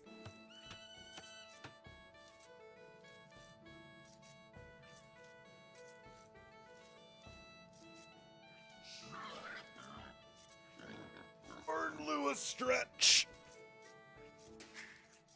I don't think I'm ready for these balanced civs. We're gonna have Hope here to the north. Tournament life on the line as the Franks. And to the southeast in the yellow as the Celts, it will be a Classique Pro. Kid.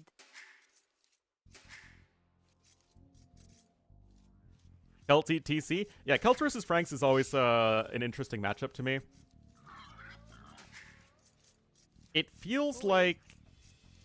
I mean, you're looking at 2 civs who don't really do archers all that well. So we're going to see them most likely rely a bit more on melee units. Celt pikemen can be very good in this matchup for sure. Franks still can often take the initiative though. Throwing axemen can be very useful in this matchup. You can get bombard cannons and hand cannons, which are both very good against Celts and Franks. I mean, it feels like a fair matchup, right? You know? You know what I mean? Both have good ecos, nothing like that obscene. Celts are going to be a little bit better over the course of the game. Franks are still going to be a bit better, maybe in like late Dark Age, early Feudal Age. And just good. 2 good fair civs. And alright, since this is just Arabia, and of course it's a classic matchup, it's nothing really I think that you guys are going to be too unfamiliar with. So if we were to say one civilization from each of the later DLCs that feels the most like an AOC civ, like add them into like a pool of AOC civs, what would it be?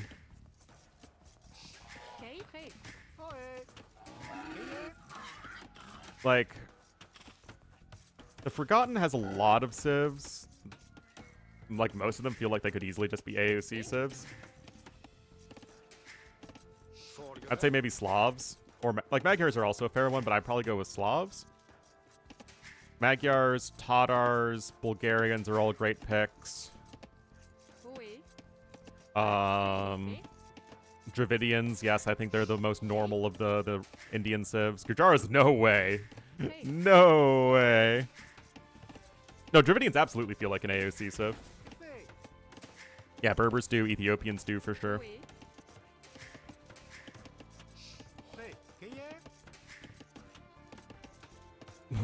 What? Yep, Burmese. If you look at the post-DE civs, though, that's where I think things start to look trickier. Like, both Burgundians and Sicilians feel like they have problems.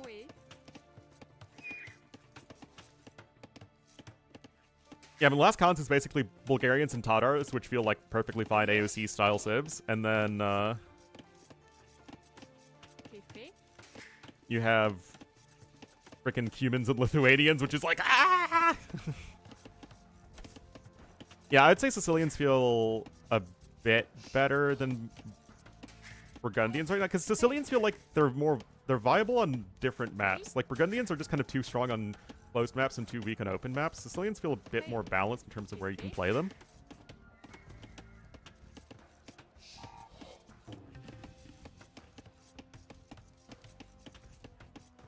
Yeah, Jurchens are definitely the civ for Free Kingdoms that feel the most like an AOC civ. And that one's not even too close.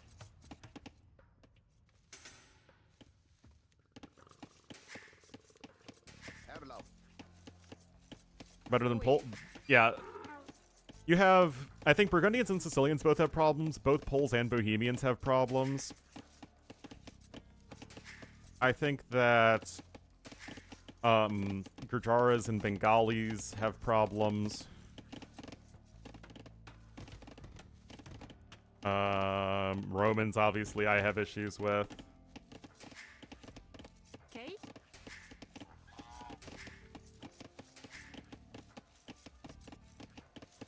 Most followed by Athenians, yeah. Yeah, Dravidians from Dynasties of India are definitely the most AOC-like civ.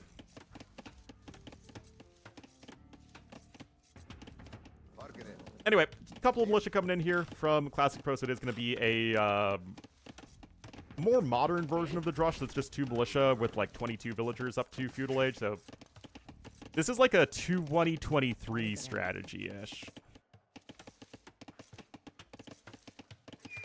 Read Dravidians now? Yeah, I've always been relatively happy with Dravidians. Georgians and Armenians are both civs that feel relatively close to like what we consider to be AOC civ design. Although it's still a bit weird.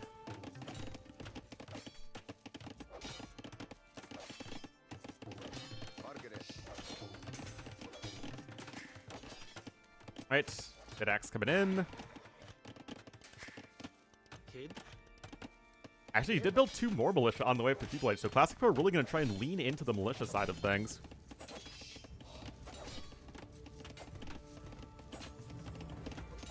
And now Hope is just going for defensive skirmishers.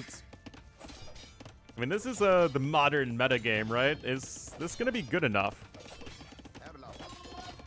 You are the most normal? Of the 3 Kingdom civs? I have no idea, even. No idea. I don't think any of them feel especially normal. Remember, skirmishers got nerfed, so we're not seeing a skirm meta anymore. That's what I've been told. Alright, archery range coming in here for Classic Pro. He's gonna start to get his farming infrastructure down. Which one is it? That's Wu that have the Qian swordsman.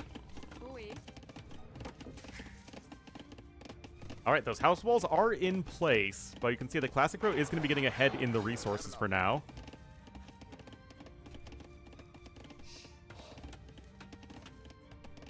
Its way. I mean, the Tiger Cav are just a little bit of a weird unit, but they kind of make sense. The Genbei Raider is basically just a bad Kipchak, which is just a bad Cav Archer. Ketons I have more design problems with than Jurchens, even if you take the balance issues aside, but I still think that they're a decent enough civ.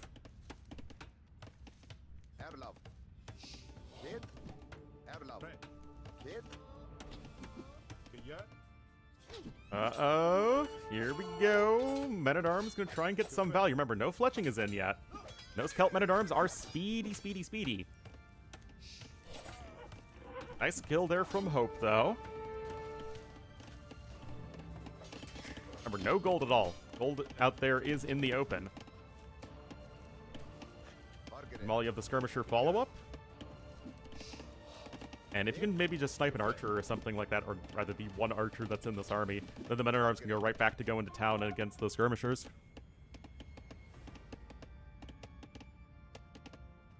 Too strong in early game? Yeah, basically. It feels like, for the first civ that's had a complete blacksmith tech tree since African kingdoms. It's really weird that we gave it to a civ that's generally speaking supposed to be like sort of a low tech tree, high eco aggressive civ, right?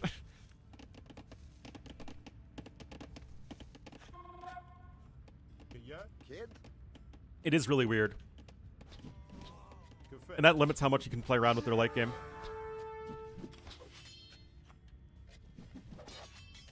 Ornlu, they don't have a complete blacksmith tech tree. They missed blast furnace. Yeah. Alright, the men-at-arms are starting to get lower in HP, but the Scurv numbers are climbing.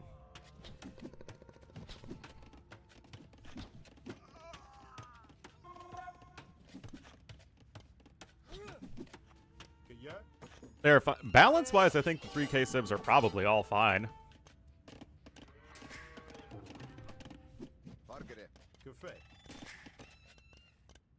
Trash units? Oh, there's a lot of Ketons I do like, for sure.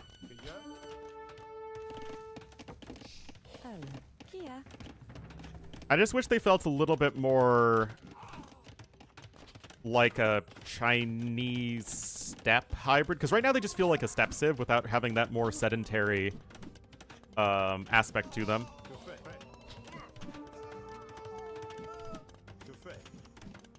Which I think would be displayed by more of an infantry focus.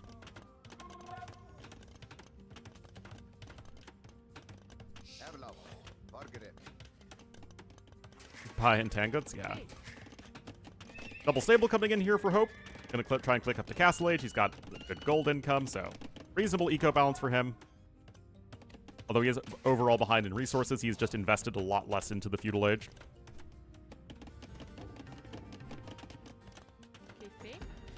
Interesting. They do have interesting units. I think the HCA in Castle Age is interesting. I think the double forging is interesting, but no bloodlines. Like, that's a really cool dynamic. I'm not super sold on pastures as an idea, because it's like... I mean, it's just there's so many civs in the game. Like, how many times can you change a civ's farming with it still being unique and interesting? Anyway, look at this, guys. Men-at-arms, you're going to town. No arson even in. It's just 5 men-at-arms.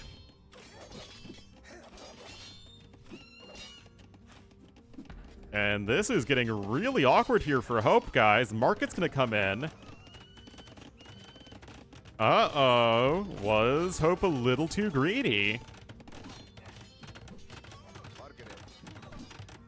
Their veil goes down. AoE 4. Is it? Elephant fills? What?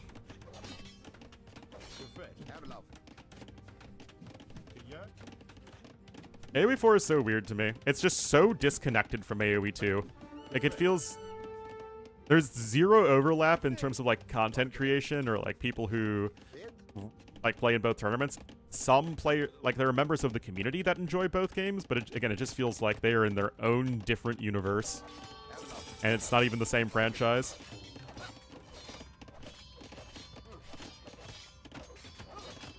Alright, knights are on the way. There is still that significant difference in Castle Age timing. That said, yellow ain't full walled, that's for sure. So Hope's going to have a bit of an opportunity here, but he's going to need to take it. Going to need to do something about that. AoE 2 and AoE 3 to some degree, yeah.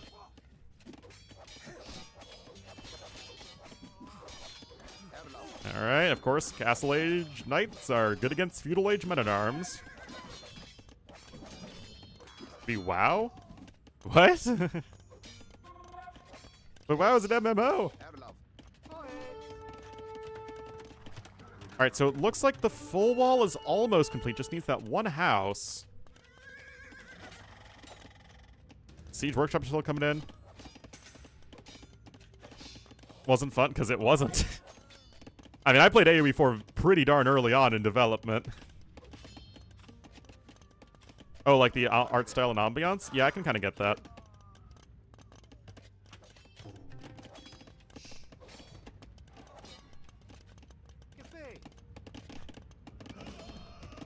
And AoE 4 was even less fun back before launch.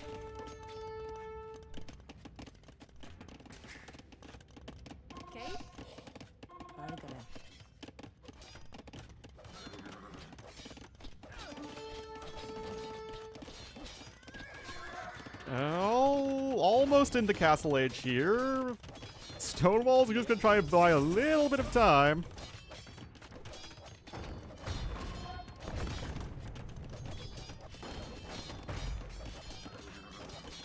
Well, I mean, it's not that... Okay, there's a difference between...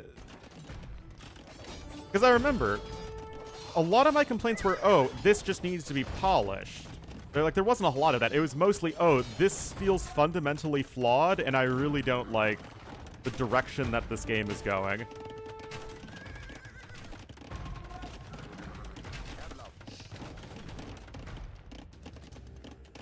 Like, there's a big difference there.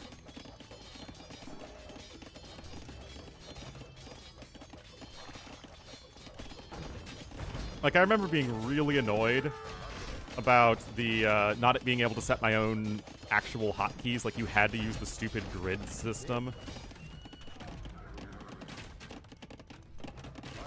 Like, that really annoyed me. The whole influence thing. To be fair, I think they did can the influence thing.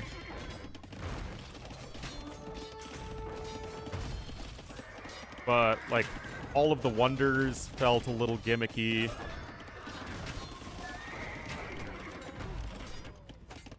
The walls felt really clunky. And again, I think that the whole art direction, the minimalist UI, it just felt kind of soulless. Yeah, Classic Pro does feel pretty dead.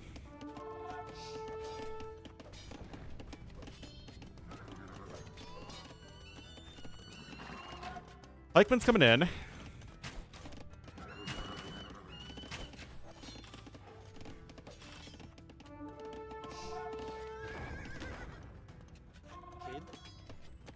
Why did he open crossbow? Because that's what he had left over from Feudal Age was archers.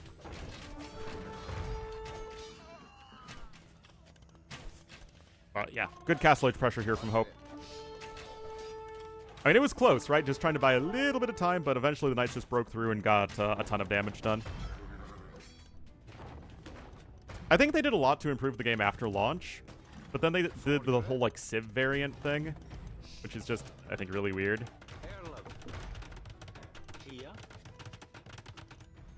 I really didn't like how they made all of the civilizations have, like, the exact same tech tree minus unique text. Like, that was an AoE 3 thing that I really didn't enjoy, and it was just, like, the macro mechanics that were different.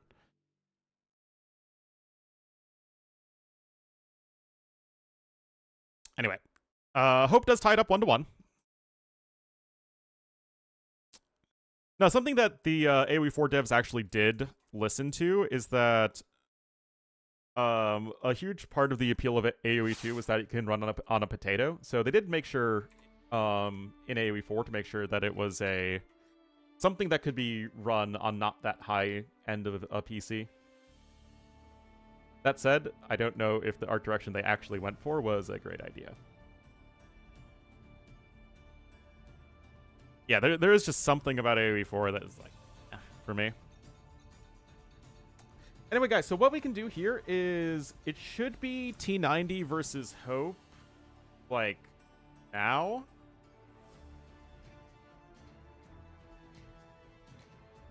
Or, sorry, T90 versus Sora right now. Matches? Sometimes they're a little bit chatty, but it's I mean, they put a lot of effort into the sounds in that game, and you could tell, for sure.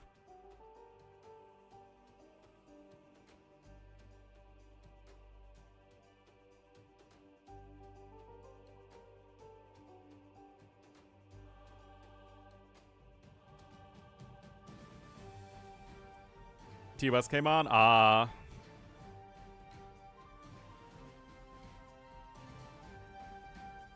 Well, if they're both going to cast... And Mem's also going to cast it? Okay, well, we'll keep casting this then.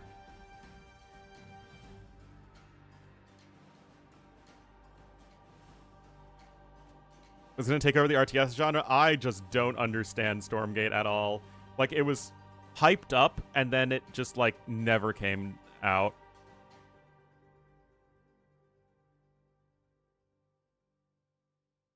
And it's just like, they really tried hard to get people to play it, but then it's like, I could do Stormgate stuff, or I could just play AoE 2.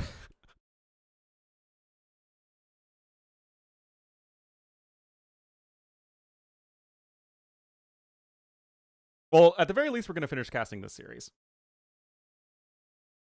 It was like StarCraft mixed with Warcraft. All right, Scandy's going to be the last map. We don't have Mongols, so it's probably going to be Japanese Persians.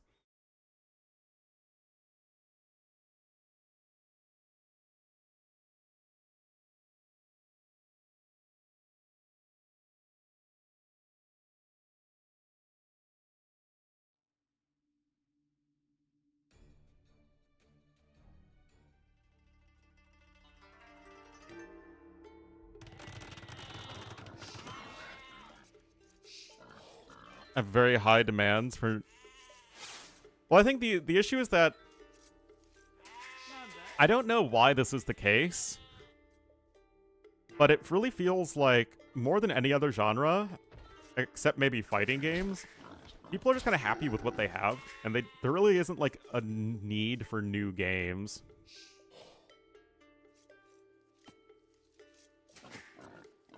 Like with FPS games, it's always like, okay, what's the newest one? Let's like just, you know, keep on trying to get the new games.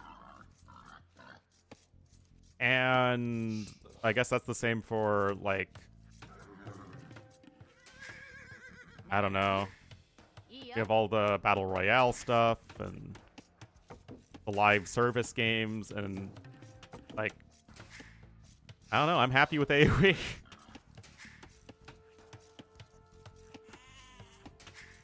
Anyway, Classic Pro, yellow Japanese here to the northwest. And to the southeast in the blue as the Persians, it will be Hope. Classic matchup here on Scandinavia.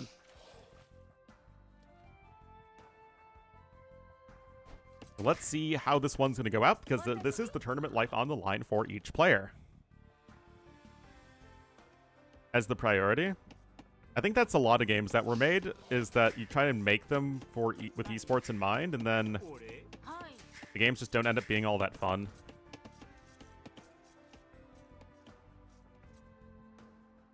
Big save too, yeah.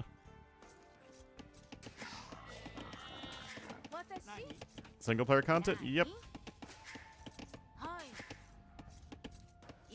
I think it's just like you need to focus on making the game really fun and replayable, and then you can try and mold that into an RTS if that, or into an esport if that is something that can be successful. Yeah, exactly what Liquid Nug Product said.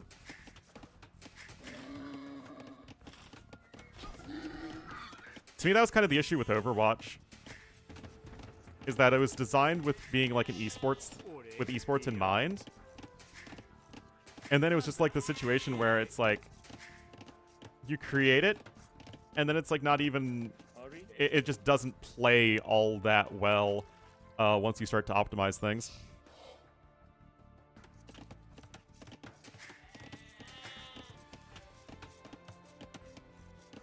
By being a mod first? Yep. I mean, was there any game that was literally created with esports in mind that became a successful esport?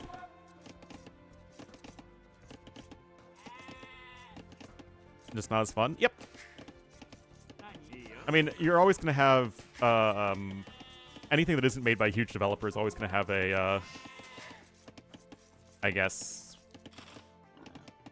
I don't know the word for it. Like, it's going to be harder to get people to get into that. League of Legends definitely didn't start as an esport, but I think Valorant might be the only one. Because Valorant definitely was. I don't think League of Legends was literally made to be an esport. Because it didn't even take off until, you know, a couple years after it came out, I think. Anyway, early drush here from Classic Pro. Doc is going to come in, though.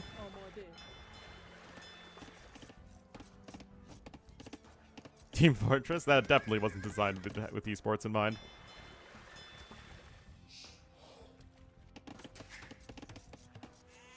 Alright, let's see how much this drush can do here. Hope is on his way up to Feudal Age. He knows all about this dock, so he won't underinvest into naval defenses. But those quick balls are in.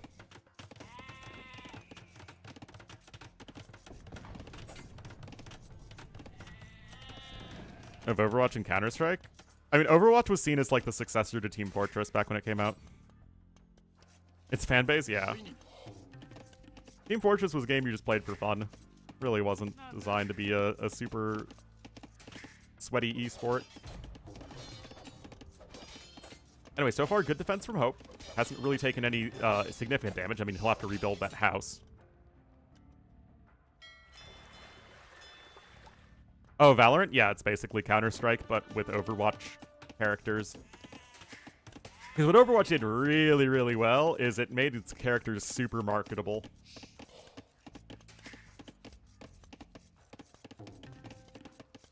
Like, they really leaned into the superhero-style characters from all over the world, and it makes for excellent merch stuff.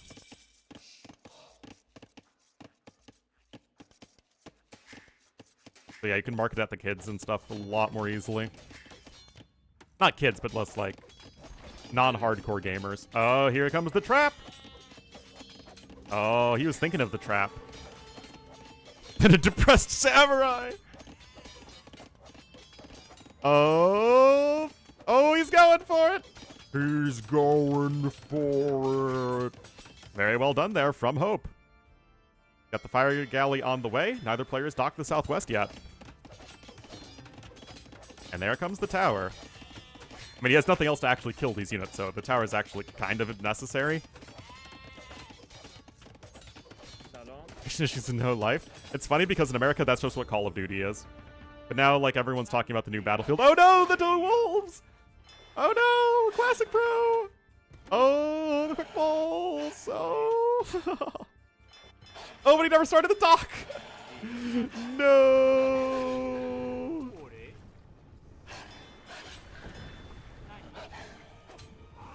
Rip.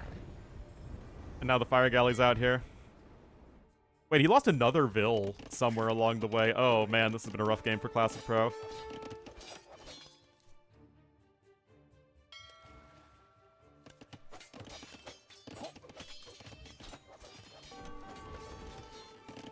I don't know. Like, I have friends who play a lot of FPS games, and it just seems like they're always bouncing between, like, the latest game that they play for, like, 2 months, and then they stop playing it.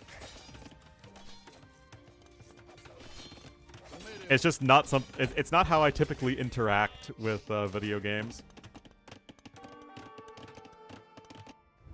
Like, I never play a game for more than a couple months.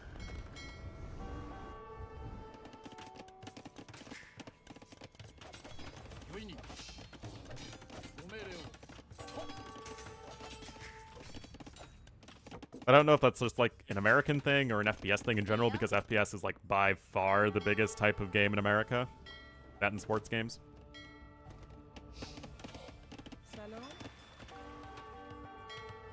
Anyway, this is real rough here for poor Classic Pro.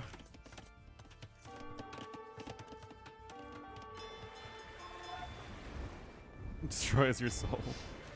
I never got into Counter-Strike.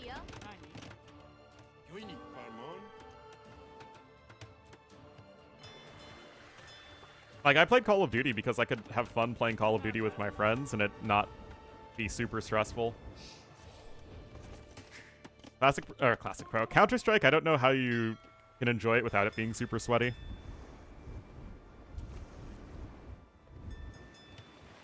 Shooter guy? Yeah, I guess it's just all my friends are big shooter fans. It's a casino with occasional shooting, yeah.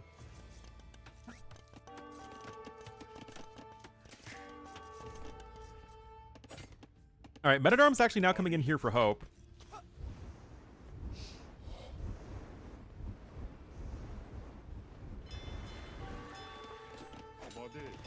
Getting good?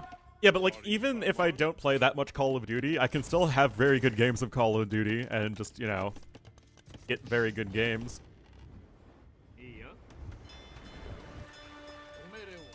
Like, Call of Duty is good at making you feel like you're good without actually being good.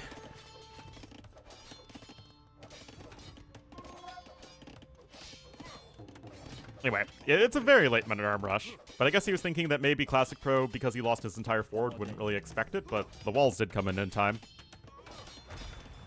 Aim assist for console, yeah. But America's still very much a console country.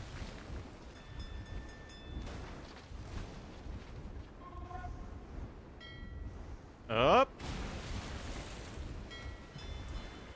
Yeah, still not too sold on this. Wait, does he not know? Does Scotty not know? Does not know and does not know. Awkward.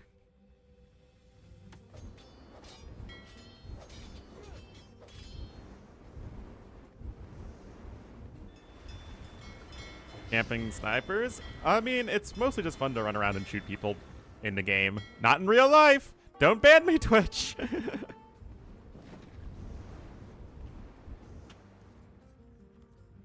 A cool kid phenomenon? I don't know, is it a cool kid phenomenon?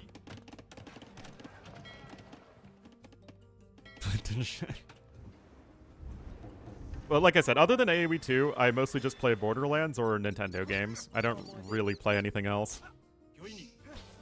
But I'm a huge Borderlands fan.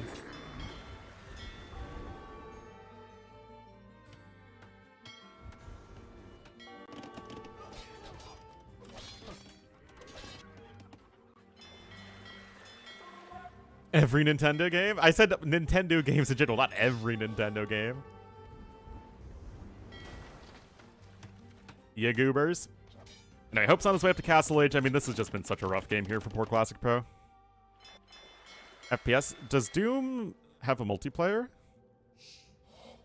I always thought Doom was a single-player game. Oh, I had no idea. I thought that was like Quake was basically Doom, but multiplayer.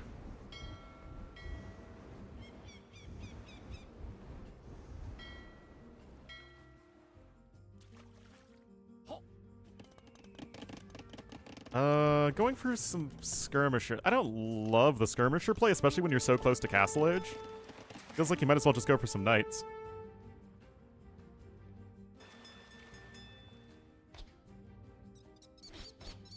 The multiplayer? Well, I mean, yeah, I'm sure if you took a history of, you know, gaming and multiplayer gaming, there'd probably have to be an entire section on Quake. K64. Apparently the new one for the Switch, too, is very good. I did play Tina's Wonderlands. It was a fun little spin-off, but didn't really have the replayability of some of the other games. Warg Alley on its way. Versus the one Doomslayer. Oh. And they actually balance that? That sounds like it would be a nightmare to balance.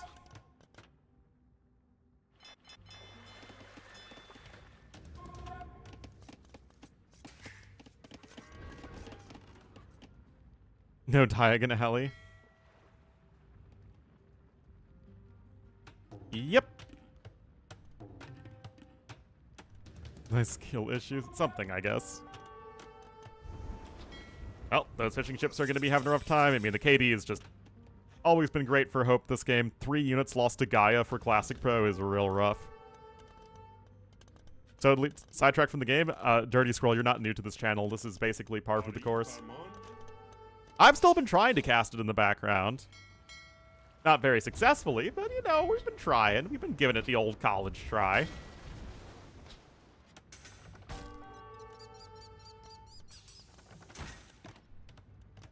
Still, Crossbow and Bodkin are in. And like I said, I'm just kind of surprised that Hope hasn't gone for Knights whatsoever. I mean, Skirms and CA, really? You'd think you just want to apply pressure with some Knights. And I mean, I like the Forward Siege Workshop, but I mean, you're so much faster up to Castle Age or Persians. Just make some Knights. You can get War Galley. You don't have to invest as many into as many upgrades. Warframe. I don't know Warframe.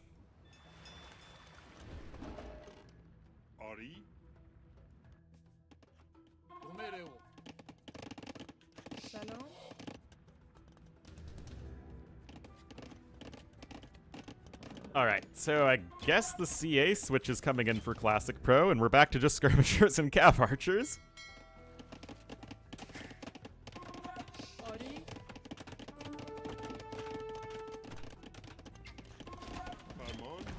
Well, the first Mangonel's already out, and I mean, at this point, Classic Pro might be starting to survive.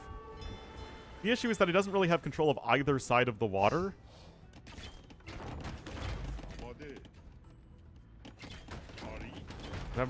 I mean, I guess where he's, quote, going in this game is with the Cav archers.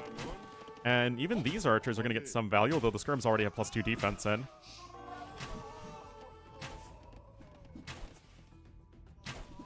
Made a looter shooter, huh?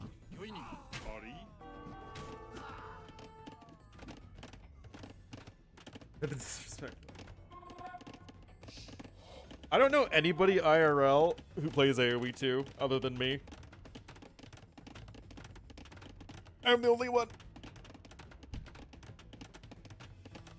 Unless I literally met them through AoE 2. Okay, that's the exception. Didn't just introduce the pup pathing? They did.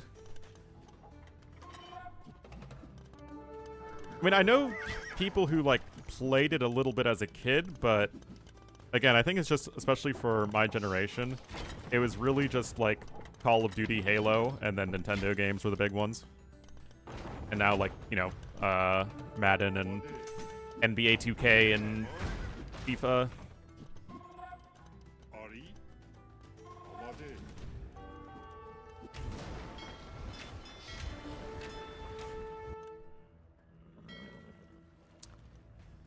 Well, I mean, I guess it is 2 TCs to 2 TCs, but now the third one's coming in. Cats don't count? I guess not.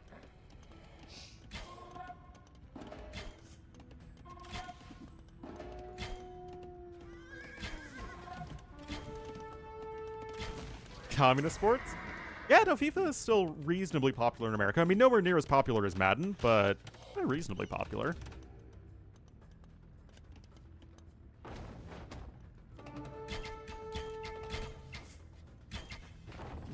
Oh, Mangonel survives. That one goes down, and Classic Bro's trying to fight his way back here.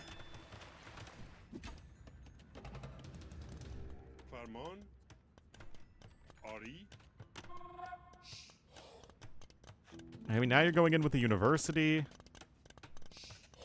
And this is where Persians can also feel a little bit awkward, is that because you don't really want to go skirmishers or cav archers as a long-term game plan, everything feels kind of awkward, right? Because you don't have any bonuses to knights in mid-game. How did that whip?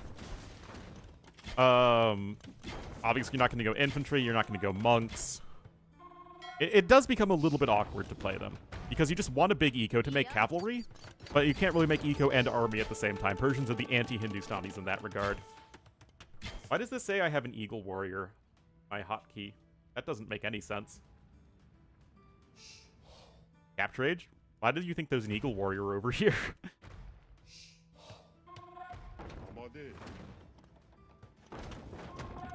Loot boxes? I mean, they like their battle pass systems. Feels like every single game my friends make me try and play has a battle pass in it.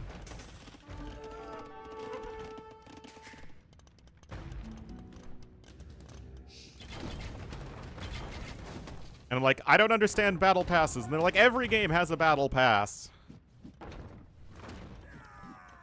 A battle pass? That's what I said. And they're like, how do you not know what a battle pass is? It's in like every game. It's like a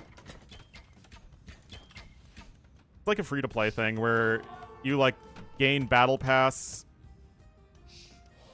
like experience the more you play, but you can also buy stuff to like skip that. And also most of the stuff you unlock via the battle pass isn't actually unlocked unless you pay for it.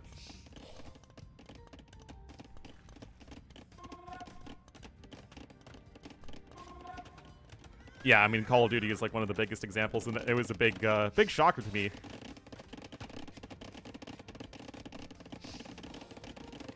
Yeah.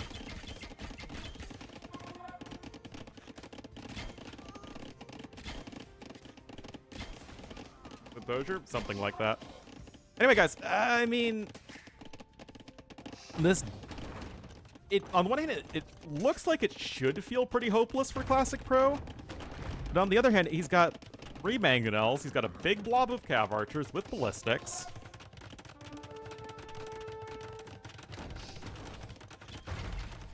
I guess there's a castle coming in here, as well as a 4th TC even. Hmm.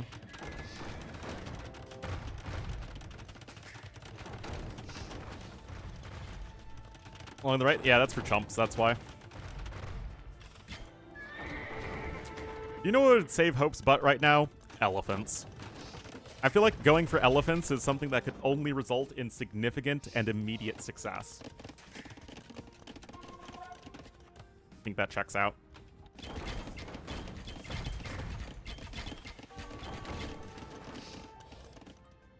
Technically rented? Wasn't that the whole, no more dead games or whatever that is?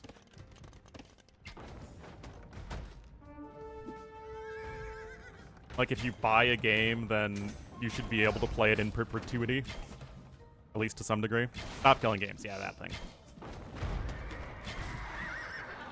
It's not something I, like, really understand that well because, again, I just play Age of Empires and Borderlands and the occasional Switch game.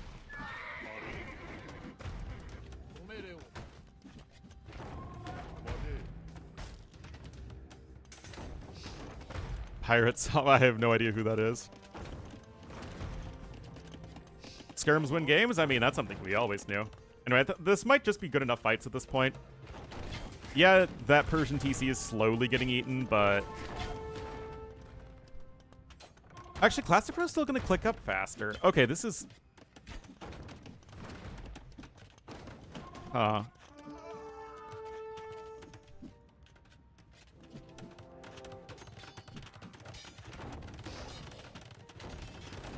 Okay, essentially a one-for-one trade.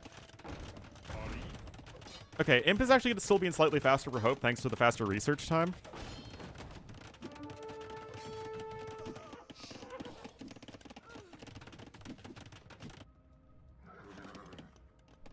Paradox? I have never played a single Paradox game, ever. Ever in my life.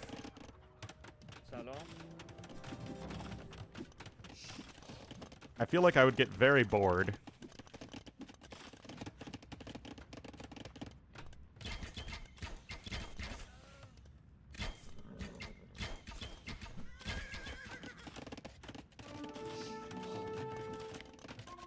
City Skyline? Again, never played City Skyline. Guard tower! Persian guard towers! Let's go, guys! I don't see a single tower on the field.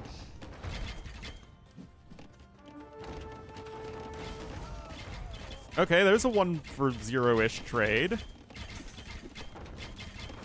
To an AFL. Well, I've never been to Australia, so no.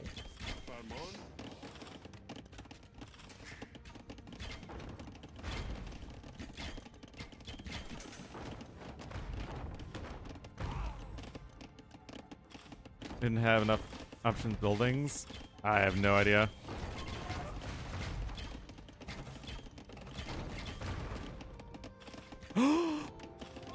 Oh, it's Tristan the elephant. Oh man, are you ready, guys?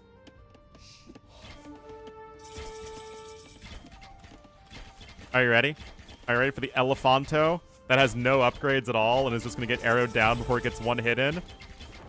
Oh no, it was about to swing its tusks. Oh, it was just about to swing its tusks, guys. No.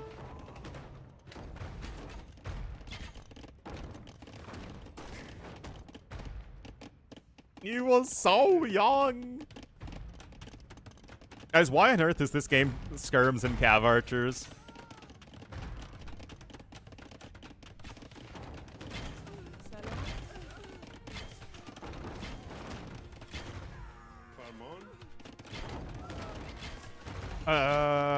I don't know, guys.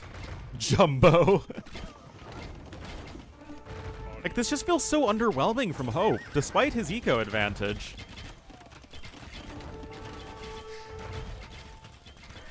And yet, Trirem loves his frickin' Japanese CA being so super strong.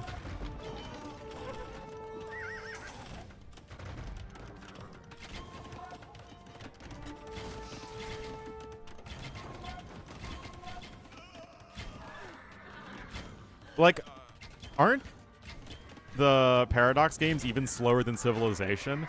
Like, I can't stand the Civ games because they're way too slow.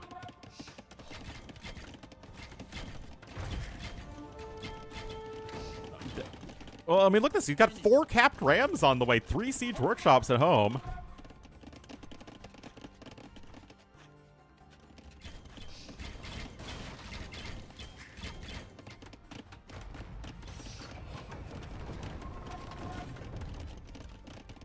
Turn base? Okay.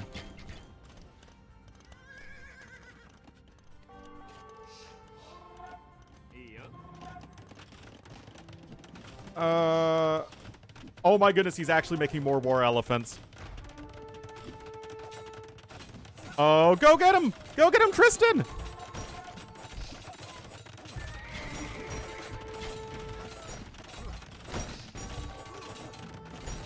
Go get him! Go get him! Okay, there's a castle up over here, but all of those rams are going to go down.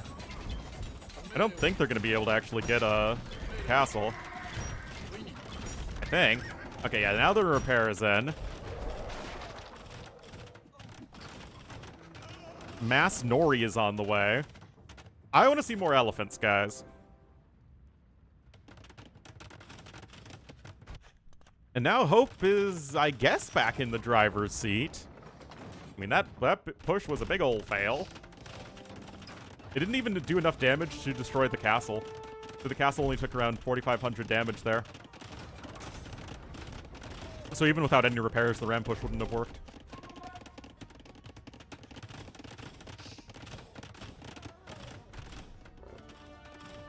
I mean, the elephants have been very useful. I wonder how a skirmisher plus elephant-based late game would go. Like, elephant plus trash bow can absolutely work. I've done that before. Because, of course, whenever I play Persians, I try and make elephants work, because why not?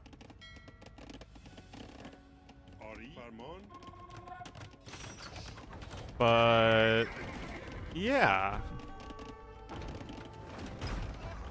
Husband coming in, and more elephants are being made here from Hope.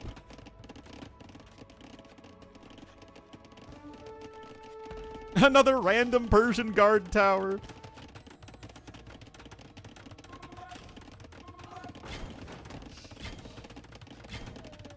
But yeah, obviously you still need your blacksmith upgrades. Duh.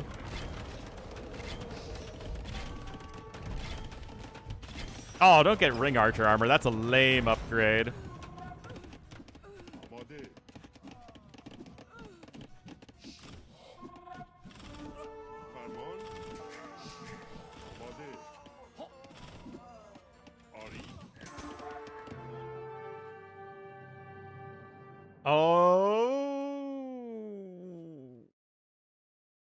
Oh, Classic Pro Toxic! Oh, he didn't DGG. Oh, no.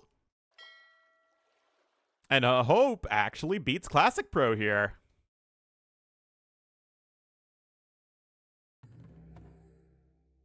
With almost exclusively skirmishers. Elephants for the win. It totally wasn't the skirmishers, it was just the elephants.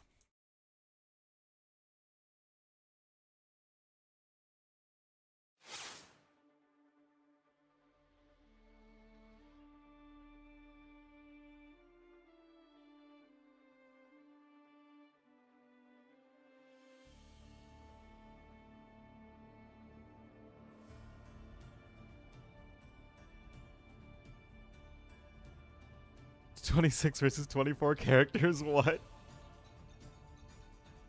Oh my goodness. Yeah, if only Japanese had a good option against skirmishers. Alright, so... yeah, no one's casting target versus iBUYPOWER at all, so let's go ahead and cast that.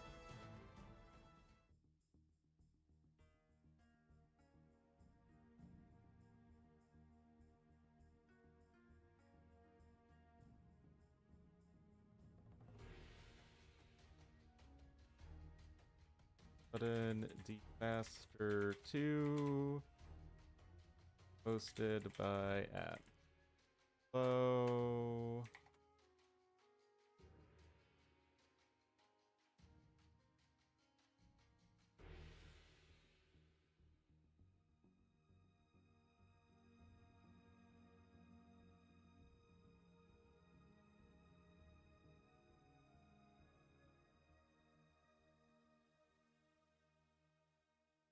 Okay, fantastic. Very, very good, in fact.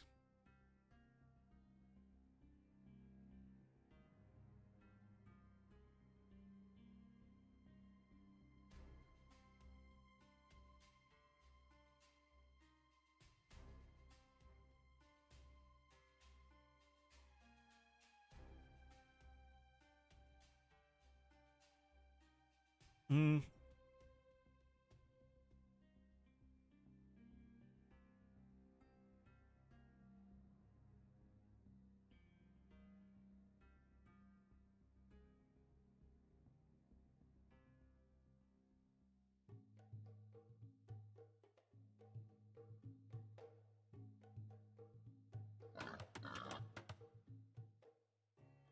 Right.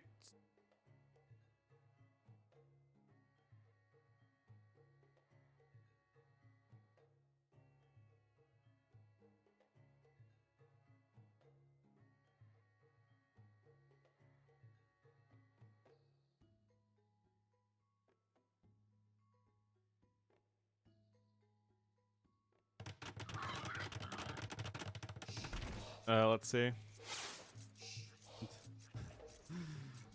Okay. This time.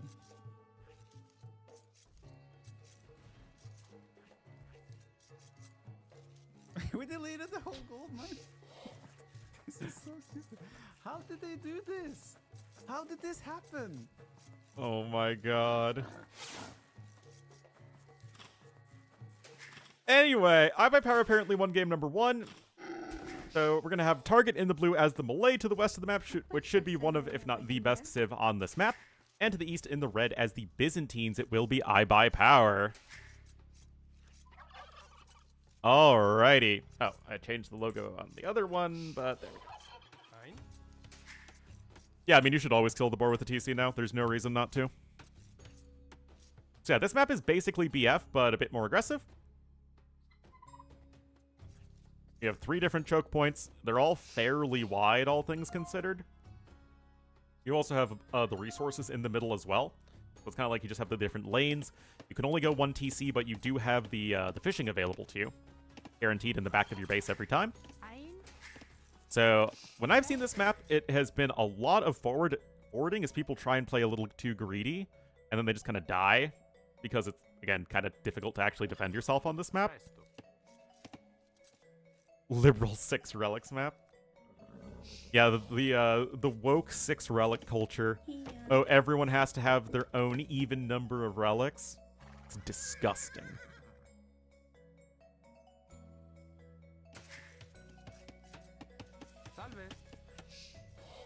Alright.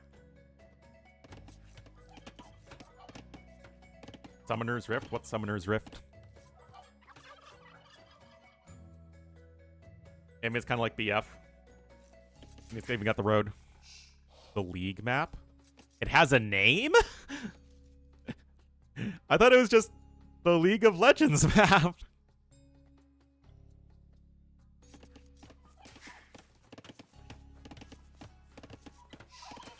Oh my goodness.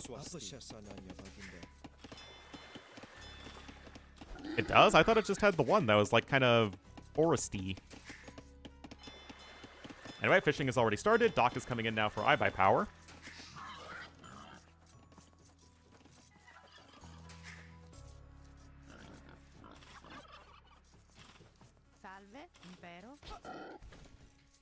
Nobody plays the other ones? Ah, okay. Anyway, the walls are going to start to come in here from Target. And I wonder... Because Target's a BF player, right? I wonder if he's going to try and play a more BF style, and then iBUYPOWER is just going to go aggressive. That wouldn't surprise me too much.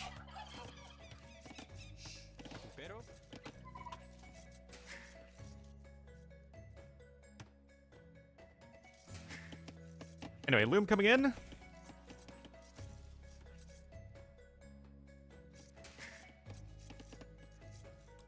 Okay, yeah, Target not clicking up yet, so he's just gonna go out into the wilderness to wall up.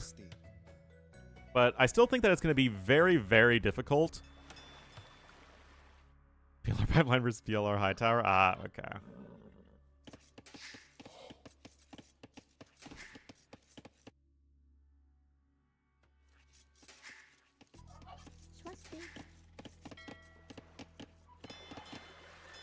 Oh, no, he's just luring a boar right now. But still, it feels like it's going to be hard enough to defend.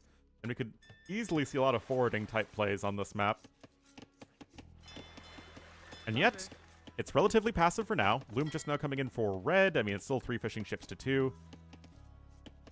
It is 5 shorefish, so that's actually enough to get you going for quite a while.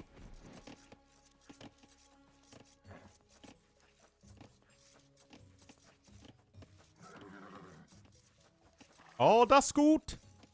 The scootage. Oh, no! Oh, is it walking back? It's walking back! Oh, block it! Oh, very well done, target. Very well done.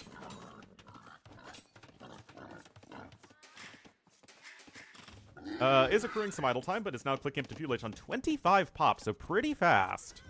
There's the barracks coming in. Red also on his way up on 21 villagers. So it seems like there is at least a degree of recognition that you can't just play this super passive. As much as people are addicted to fish booming.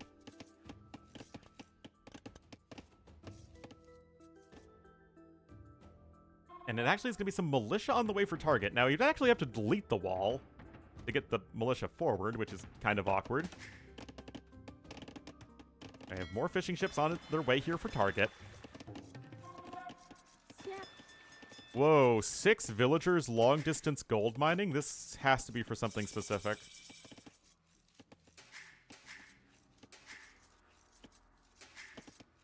Huh? Oh, and he's housed. Oh, dear. I guess that's just so you can get Men-at-Arm and then fletching? I guess that makes sense.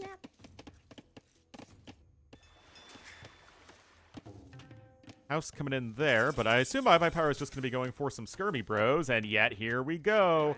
Red only just now going to start to find those militia, and he's going to actually need to remember to make another house because he cannot finish that one. Double bit axe coming in.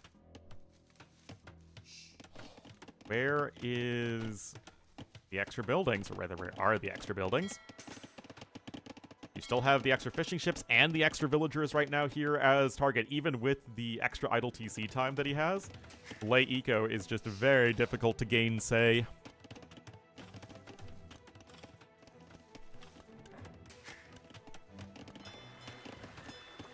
Yasaku Kabaniga.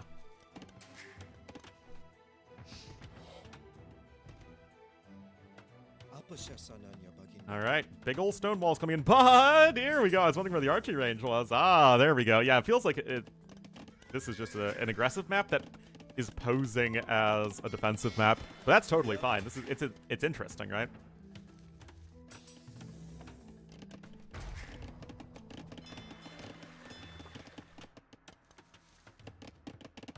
I do like how target's kind of walling this though, because you know for a fact on this map that your wood lines are very far away from the TC. So at least try and get yourself safer. That said, I think there's a hole right there. New arena? Nah, this isn't arena. You don't go for fast feudalizing and fish booming on arena. At least not most of the time. Not that I'm hip and happening with the meta these days. Second dock coming in. Of course, those, 66 wood fish traps from Malay. Very, very helpful.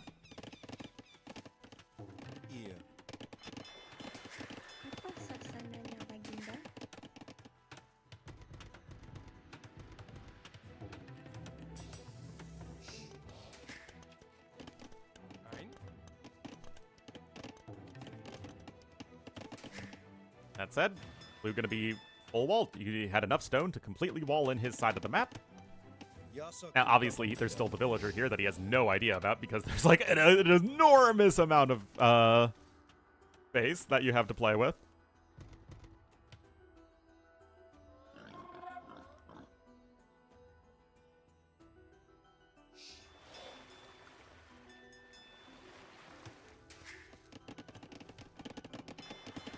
But the eco is still going to be fantastic for target. Not that he can click up the castle age soon, and... is Fletching in? Yeah, Fletching's in. Okay, I think it would be a mistake to go for the gold mine. I think you go for the wood line right away, right? I mean... this feels like you can... Well, actually, you can't rush up a tower because you spent all of your stone on walling! Uh-oh! Uh-oh! Uh-oh. Спасибо. Uh-oh. Spaghetti Mysterio. Most uncompetitive AOC mechanics? What do you mean uncompetitive? Yeah. Fish traps were awful in AOC. Yeah. Like, you literally never saw them. People will just delete their fishing ships every time.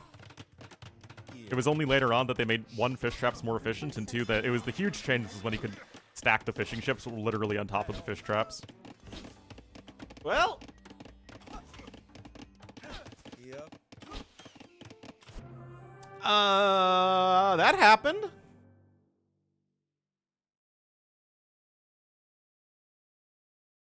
Yeah, I mean, that was a sneak forward. It has to have close to 100% success rate I've seen so far on this map, is just going forward.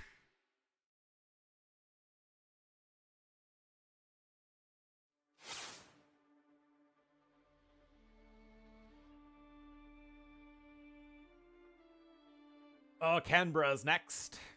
Not going to bother updating the scoreboard since we're already into the next game. I think this will be my last series for the day. Because I also want to... When I want to boom, yes, when you can't add extra... stuff. Hi, I'm Eleanor from Medics. Hoping to follow up about a current role. Shall I send you a summary? Oh, it's not a scam, guys. I bet it's not a scam.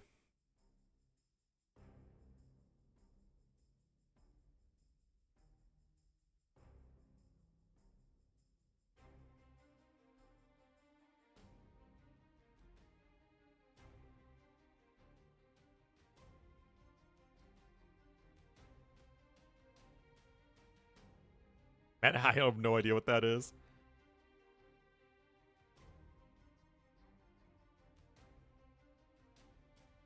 Hint of protected water? Yeah, I mean, that's absolutely how the balance is. It's not something that I love, but...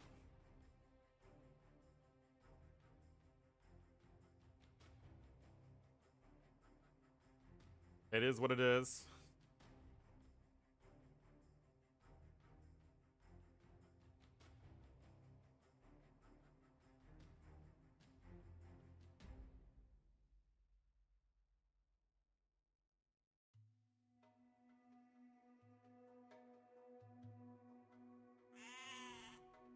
Medics, I have no idea. It doesn't sound like something I applied for, though. Alright. As disgusting as James Harden. Oh my god. So. One game away from the next round, it will be iBUYPOWER in the red as the Dravidians to the south, and to the north in the blue as the Armenians, it will be Target. They're feeling generous? Oh yeah, I'm sure that's it.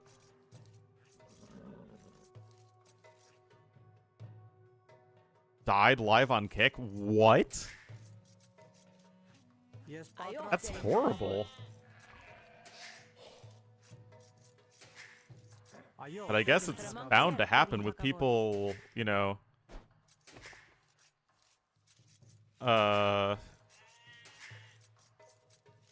tortured for oh god.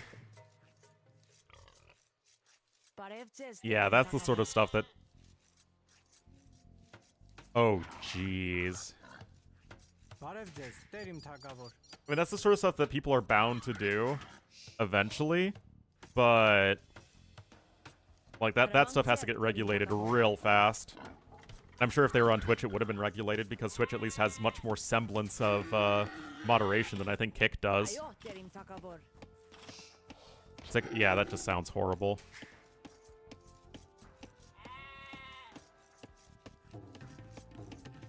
I'm streaming Dana.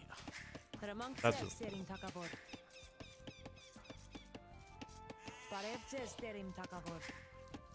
I don't know if Kick doesn't care or if they just don't have the infrastructure, but it does seem like Kick is much less interested in moderating their own content.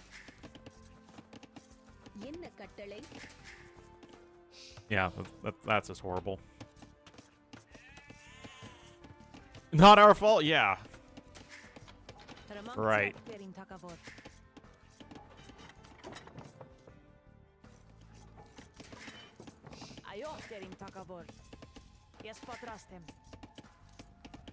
We're banned elsewhere? Yeah, exactly. Which is why I avoid it like the plague.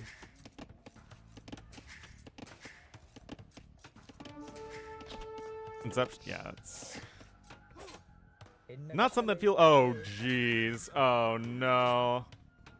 Oh, the hot hands! I hate this. Cardio vest. I mean, that should be a dead villager, and now red can't even, or blue can't even engage red scout. Kind of threw a game. Aw, Ripperino. Wait, where is? What? Did iBUYPOWER not know about the dock placement?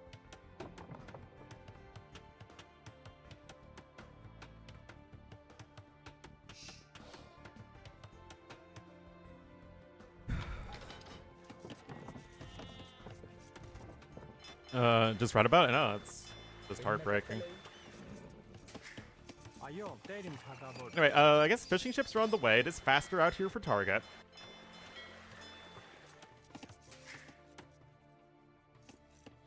I mean, he is a couple vills ahead already, actually.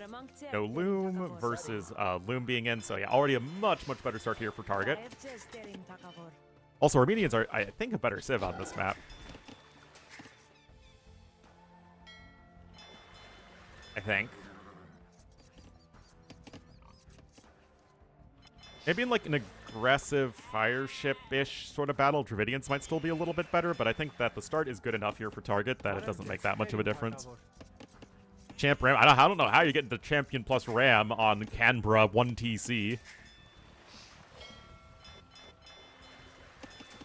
That does not feel like something that is possible. Anyway, Feudal Age is in for target, and he just looks like he's in a way better position. Torture Me 2, only mentally. Enemy players were gentlemen, but they're not. They're scoundrels. Now, iBUYPOWER has overall made more fishing ships, but you can see that, I mean, it's more of an investment. He's going to be in Feudal Age later. And I don't really see how he has much of a chance of winning water. I mean, you're literally over a minute slower. Target's going to have a second dock in here. And this just feels like it's awful for poor iBUYPOWER. I mean, he's up 2-0. Can't feel too bad for him. But, you never want to see someone lose just because they had a rocky early game. Oh my god. Come on. Come on.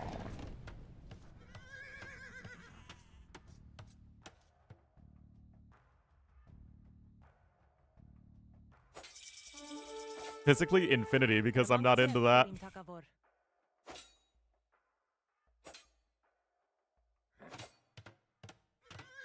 Alright, another... Isn't this just doing the same thing as your opponent, but worse? What if I was into that? Then I'd be streaming on Kick. What's his APM today? Give me a... 63? Hashtag not my target. What? Target was supposed to be the everyman player. Yeah, Target is known for having like 30 APM.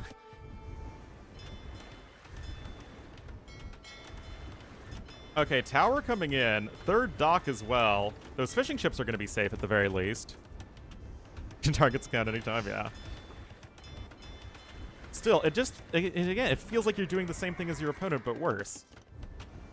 Target still ahead in resources. Both are coming in with a tower. Target versus Walmart. We're switching every minute. Ah, I think that's fair.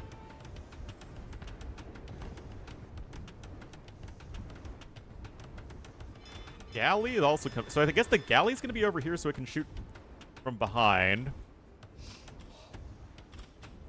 Boobly? Oh, that does sound familiar. I forget, though. Pretty torturous? What's wrong with Chicago? I also live in a suburb. a very dull and yet peaceful suburb. Okay, he's making more galleys, but that means he's just going to need to delete a dock at some point, which is a little weird.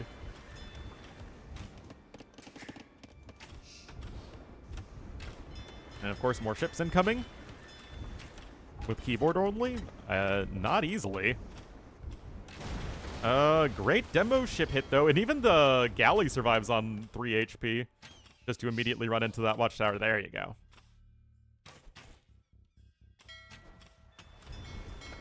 Oh, no dice were there with the repair. Yet the fire ship still goes down. So, I mean, iBUYPOWER is actually taking very good fights here. He did invest into a third dock. Blacksmith just now coming in. But really, it was that demo ship hit more than anything else that really did a number. Save it or something? Oh, yeah, for sure. Not really a good demo hit there either, because nothing died and there's already a repair villager, and there's obviously no follow-up.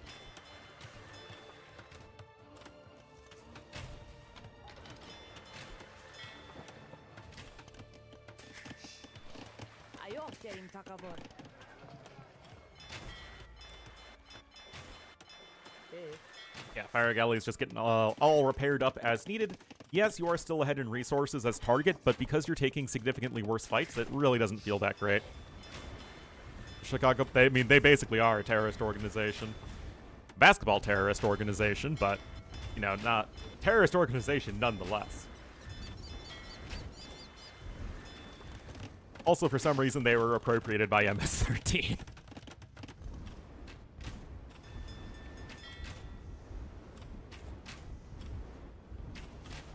Feanor? No, Feanor was Irish. And he definitely did not play with a trackpad. Oh, okay. At least that one gets a villager. Michael Ben Jordan.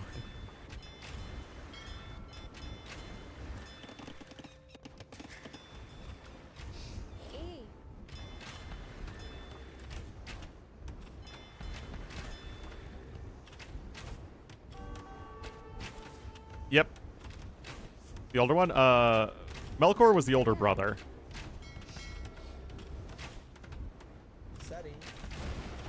Alright, a little bit of a boom boom there.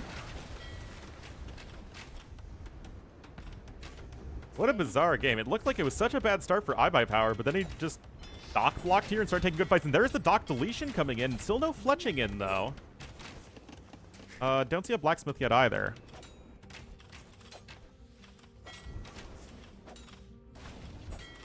Brazil A was, what, Fire, Goku, Alive, Riot? Weren't those the Brazil A guys?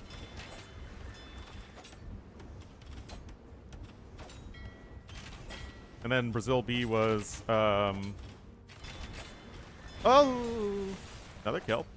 Brazil B was Fiage, Dogao, Miguel Stark.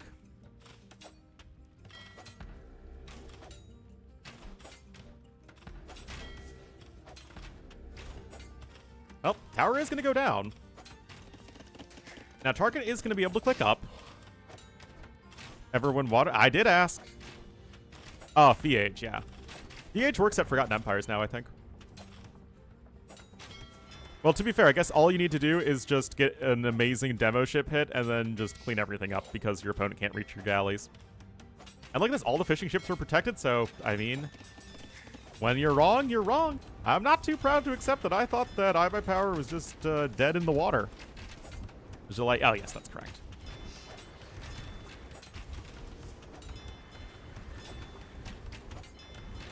Empire's Age.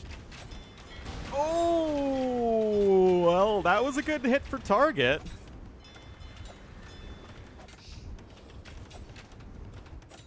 Which team was China A? Oh, jeez. It was Yo and Paladin and Lix for sure. And then I think Ingwa and Jeffrey? Okay, that was a much worse demo hit.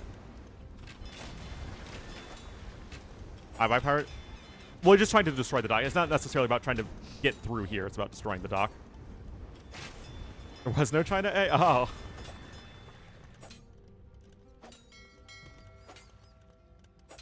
Japanese plus 2 Cav Archer Cabal. Yes, that's exactly what Forgotten Empires should be known as. That, and I'll show it off in a YouTube video that'll hopefully be out tomorrow. But the cabal of not letting Turk villagers mine oysters faster. Don't you believe I raised that very pressing issue with the devs last night? I was disgusted. Oh yeah, it's China SY and China Frantic. Even the male Turk villagers. I mean, obviously there's an enormous difference in Castle Age time, and yet I'm not too sure what blue is doing right now. Even happened? I have no idea how that happens.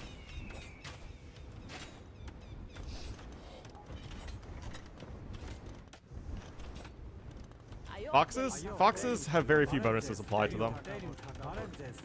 Again, I'll touch on it in the video. It's just the longer lasting resource ones.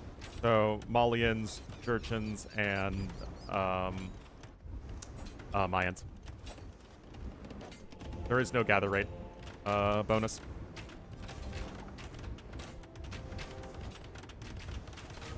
There's like Jibitong and then... Oh, okay. I almost had it. I just, I put Jeffrey. I think Jeffrey was on Frantic.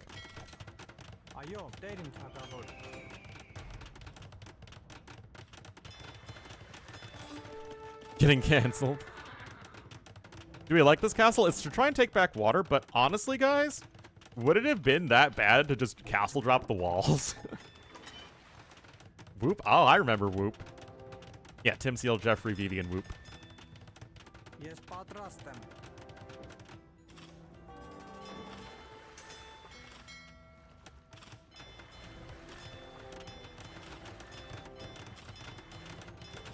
Good old Whoop. There it is. Whoop. There it is. And Stray Dog? Yeah, I don't remember anyone other than Stray Dog on China EMA either. Oh, yeah, there was Xiaohai. Yeah, Xiaohai was pretty good. Anyway, Fortified Church Russian.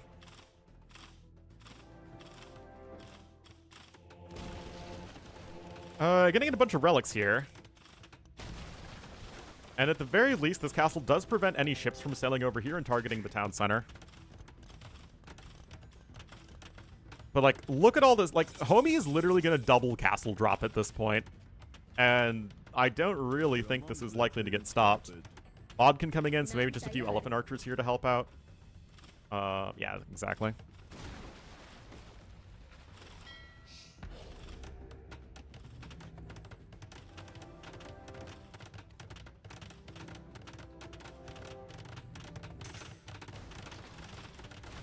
Well, iBUYPOWER still has an enormous score lead.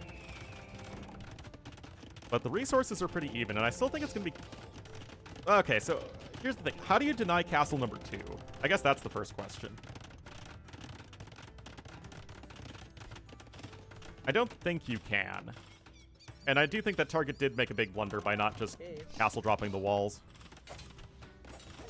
It was the Czechs. Czechs used to be good.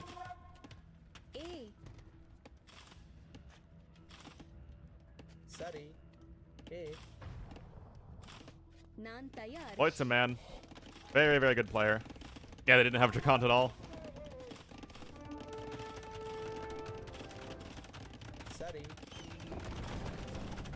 Lloyd's a skull. Didba is Greek.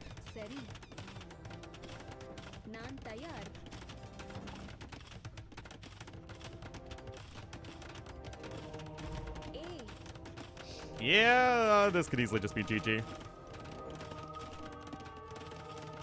After a breakfast cereal. Wait, Loitza wasn't there either, really?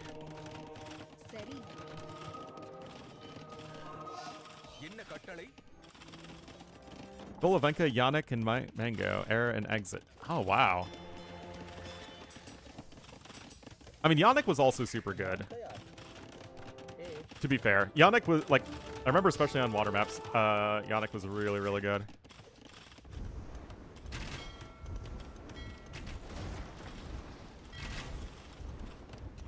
Well, okay, we're getting our petards ready. Already have an elephant ram on the way though. And this feels like it's going to be extremely difficult to maintain if your target. You already have defensive elephant archers either. I like the fact that he's thinking, okay, what's the only ways I could possibly lose this? But there's the transport ship. Ovenka was still relatively active in the BF community until fairly recently, I think. Yeah, Skull was also a good player for sure. Oh, elephant archers are going around the side. I mean, it is absolutely possible to win this. Is Manga still playing? I have no idea. Oh, guys, this could be getting really weird really fast.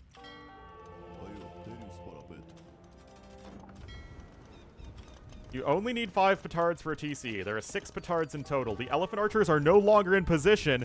You took water. Oh my god, is this it? Even with another freaking castle coming in. Oh, I think he's dead. Yeah, I think he's dead, guys. I don't think there's literally anything you can do to stop this. Nope, it's over. 1000%. Not dead.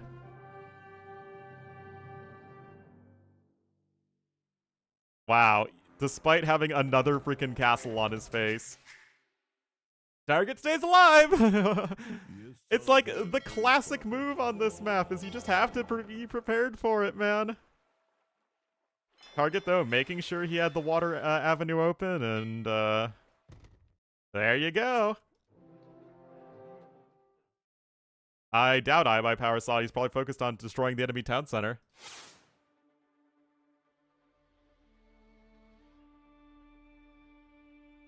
And now we're going to go to Skakuza. They're getting into these games very quickly.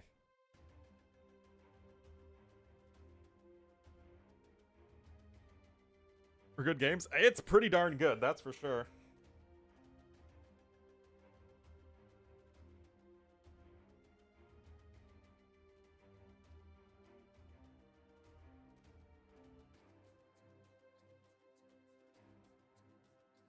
Castle shooting airs. He's trying to micro the armored elephants against the mangonel. And trying to get a second castle up.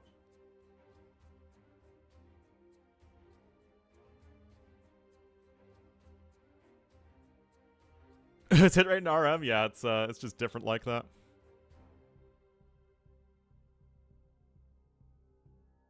The Yu-Gi-Oh! Winning move. He summoned all the pieces of Exodia.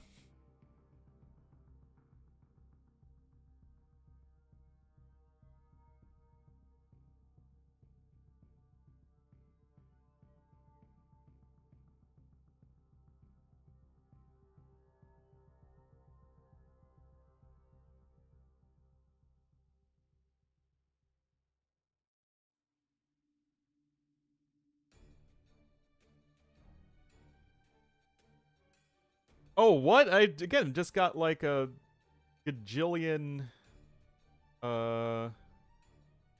messages on YouTube.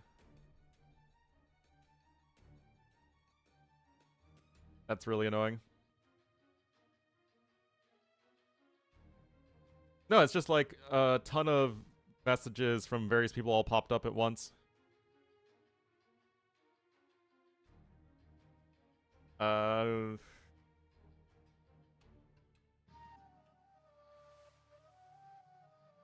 Yeah, I don't know why that is.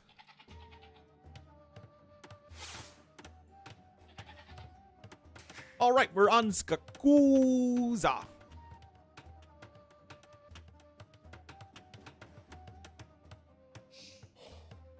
Yeah, if you look at the YouTube messages, I only had until like a few seconds ago. The most recent one was Anket Chow saying, "What is the prize pool for this tournament?" And I had nothing else.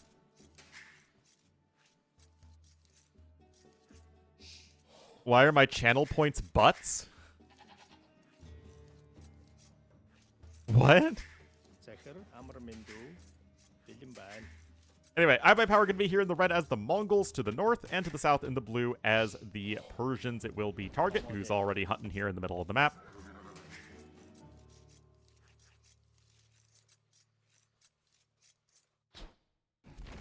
Some secondary tool? Yeah, I guess so. Well, I don't use the OBS plug. I just have it open on my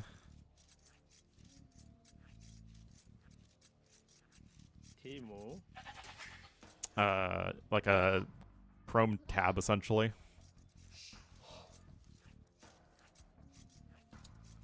Yeah, I don't use an OBS plugin for my chats. I just have it open in basically a Chrome tab. I should use OBS? Maybe I should.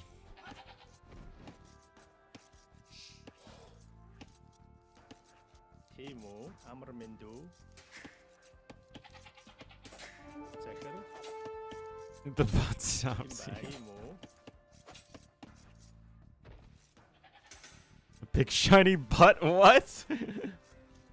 I have not ever given this any thought.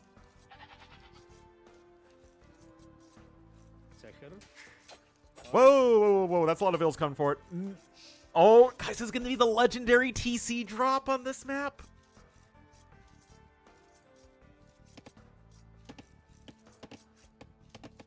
Oh, guys, I think he's going to TC drop on this map. I don't think there's any way that iBUYPOWER could stop that.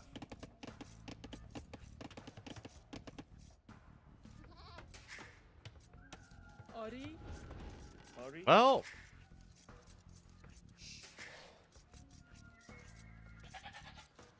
you have not that much hunt income at this point.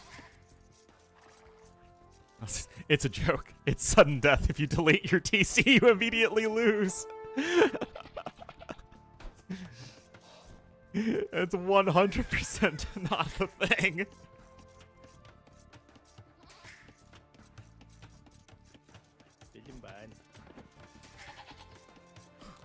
In an advantage in this map? They're gonna be a lot better in an extended feudal age game than Mongols are. The Mongols are still gonna be so much faster, it would feel like, but at the same time, you're not really in the middle at all.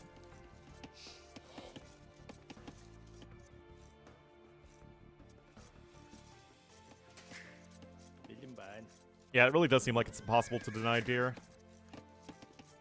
Resource Collector is still way ahead for iBUYPOWER, and that might actually be somewhat accurate due to the bills going forward. Instant rush and killed all the hunt. We've seen it before. Yeah, I thought he might be out of food, but the goats came in from the back, so it's all good. Yakuza's is a good aggressive map, though, for sure. I like it. It's pretty rare that hunt in the middle maps are actually good, but it feels like this one is actually pretty decent. Hello, McNeedy. Salam. Alright, Feudal Age is on its way. 19 pop with Loom. Not that fast in the grand scheme of things, especially for Mongols, but considering there was some bill fighting and some pushing back and forth, perfectly smooth line. Smooth line. It's streamlined and smooth.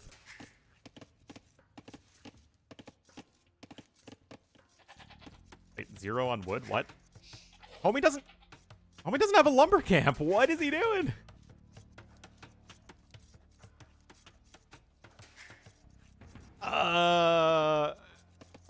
Okay.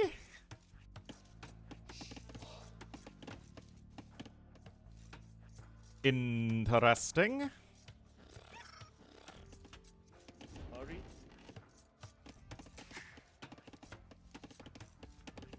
Okay, gonna go over to gold. I was wondering if you would still try and open scouts, but it feels like going scouts might be a little too greedy on this map. Kind of like archers because they're a bit better at forcing out bills from the middle. Anyway, it seems like iBUYPOWER is doing it just fine for himself.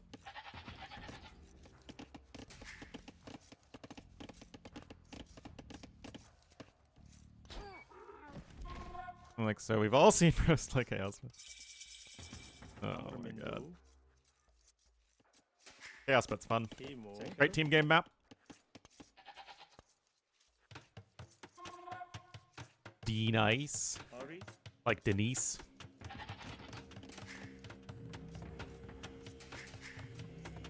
Well, but I mean, you're so aggressively positioned on that map that you kind of want to just go like scouts and skirmishers and towers anyway. Like, even if you had like 2 tiles of gold, like some versions of Chaos Pit do, then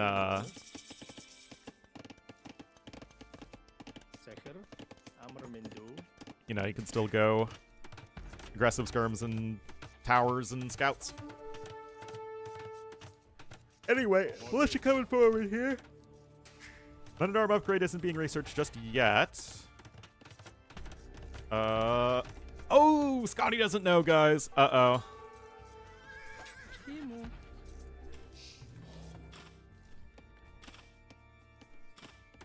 Tower rush from the flank. That's certainly how you play that map. All right, tower is here. The Vills are forward. Men-at-Arm upgrade is at the very least on its way. Can this tower stay alive? Archers do train quite slowly, and there's still no fletching.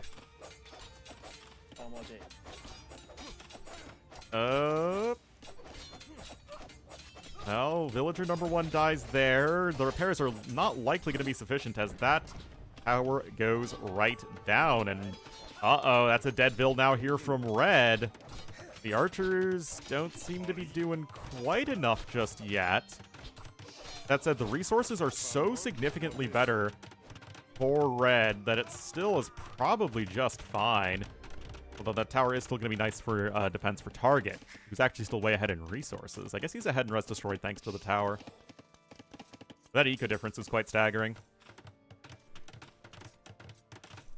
And of course, the skirmisher production has begun, as it should.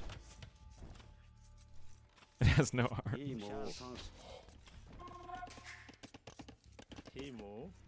Yeah, so long as the Mongol player still has access to hunt, still is ahead in resources, I still think it's okay here for IBP.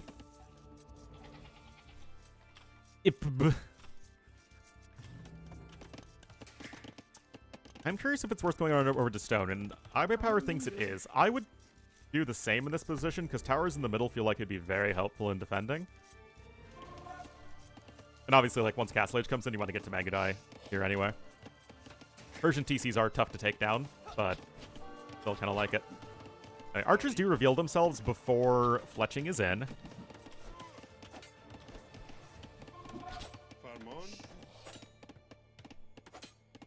And those Vills are going to have to flee. You have 6 archers now in total. And this is at least sort of getting walled in. 2 Vills on the stone there. And now a stable coming out here for iBUYPOWER, so it's going to try and continue this feudal age pressure.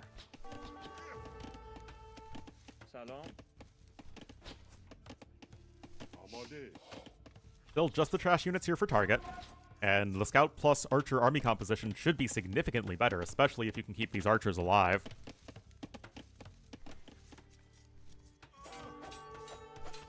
Whoa there, buckaroo. I mean, I guess, look at this, guys. The villagers out of position due to, or rather, the skirmishers are out of position due to having to chase the other archer blob, but you still need to keep up the multitasking iBUYPOWER. He's going to lose those archers, which you really don't want to be doing. But this is really not where you want to be, I think, as target. Oh, but that tower's going to be eating a lot of damage in. You don't want to, again, you don't want to lose the archers. That's the thing. What? I think this feels like with better micro, this is an amazing fight for iBUYPOWER, but it just doesn't have it right now.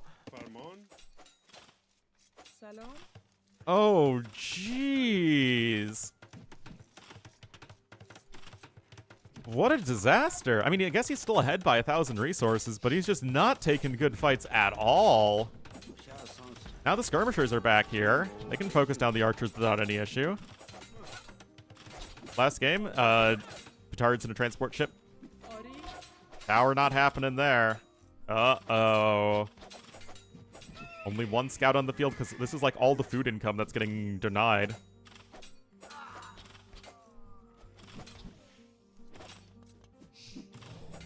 Game's getting real weird.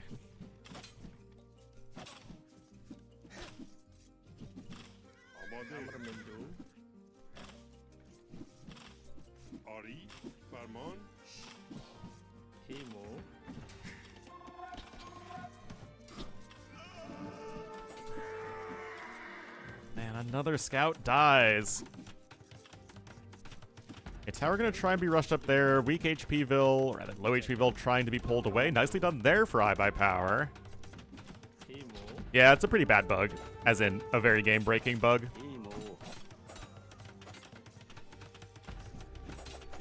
Like, the Poleville bug is annoying, but, like, you can... It's not the end of the world, right? That is a bug that the devs need to patch out. That is like a, we need a bug fix patch in the very near future. That's way too abusable. Fast Castle Scorpion pressure into delete your opponent's resources.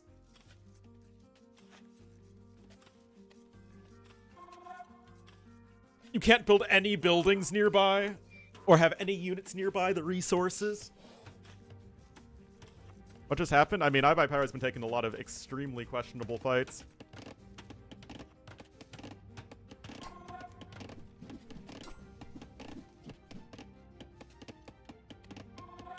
Keyboards no longer work. Yeah, it's amazing how AoE is sometimes. Got an upgrade. Yeah, seriously. I mean, it used to be the deleted mango projectiles just dealt full damage. Now it's, or the full damage within the area. And one boar. How you break arena? I have no idea. Alright, fletching coming in here for target, and those skirb numbers are looking pretty scary. 4 spearmen as well. Oh, archers are here, though. There are... Well, there's only one skirmisher, I guess, here to defend. That's going to be 1 dead vill at the very least. And, I mean, iBUYPOWER is still at 10 vill kills to 3. Blue also never got the double bit axe upgrade, and now the scooter bugs are coming in.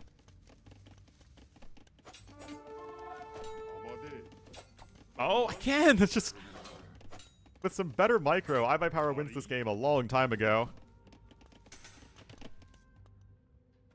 Could cut trees? Well, I mean, now they just cut down everything. Okay, iBUYPOWER is just collecting a lot of food very quickly here with the power of Mongols. Well, like I said, Persians on this map are good just because you get these extended feudal ages where Persian eco is insane.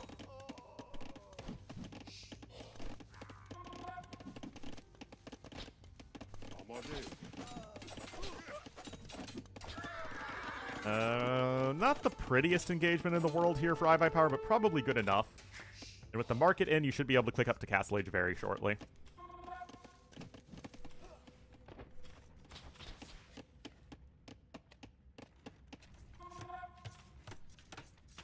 Precision says every bug is a feature. Gold is a soft metal, what? Well, Target just spent a bunch of wood on something, then.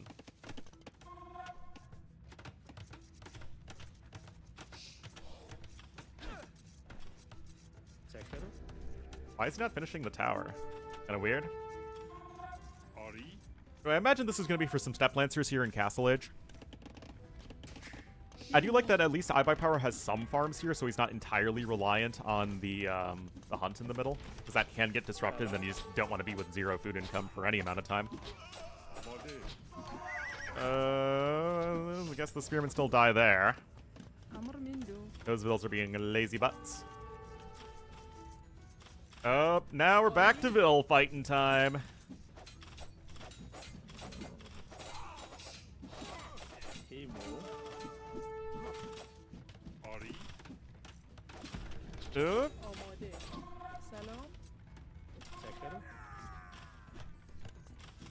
Yeah, this might just be it. Eco again. Persian TC. That age up time.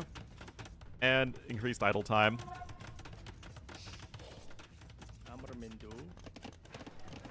Those things certainly all matter. Nevertheless, this still should be a very much a winning game at this point for Target. iBUYPOWER, the other guy, can have 2 stables. He can go Knights or Step Lancers, to be fair. He's going to choose to go Step Lancers, which is fine. Anyway, GG called, and iBUYPOWER will win this series 3-1. Yeah, Blue just fell really far behind in eco, and although iBUYPOWER took some very questionable fights, he still was sort of working towards that victory. Way more of everything collected except food, interestingly. But was able to leverage that for a much, much, much faster castle age time.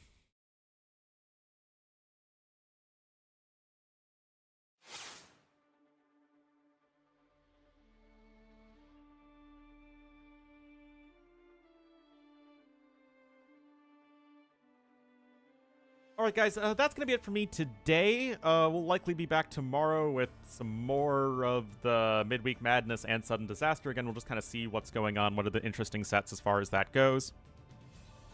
So we'll go ahead and do that. Just got here. Well, I'm sorry, Tandoori. But thank you guys so much for watching. I'll go ahead and raid John Slow.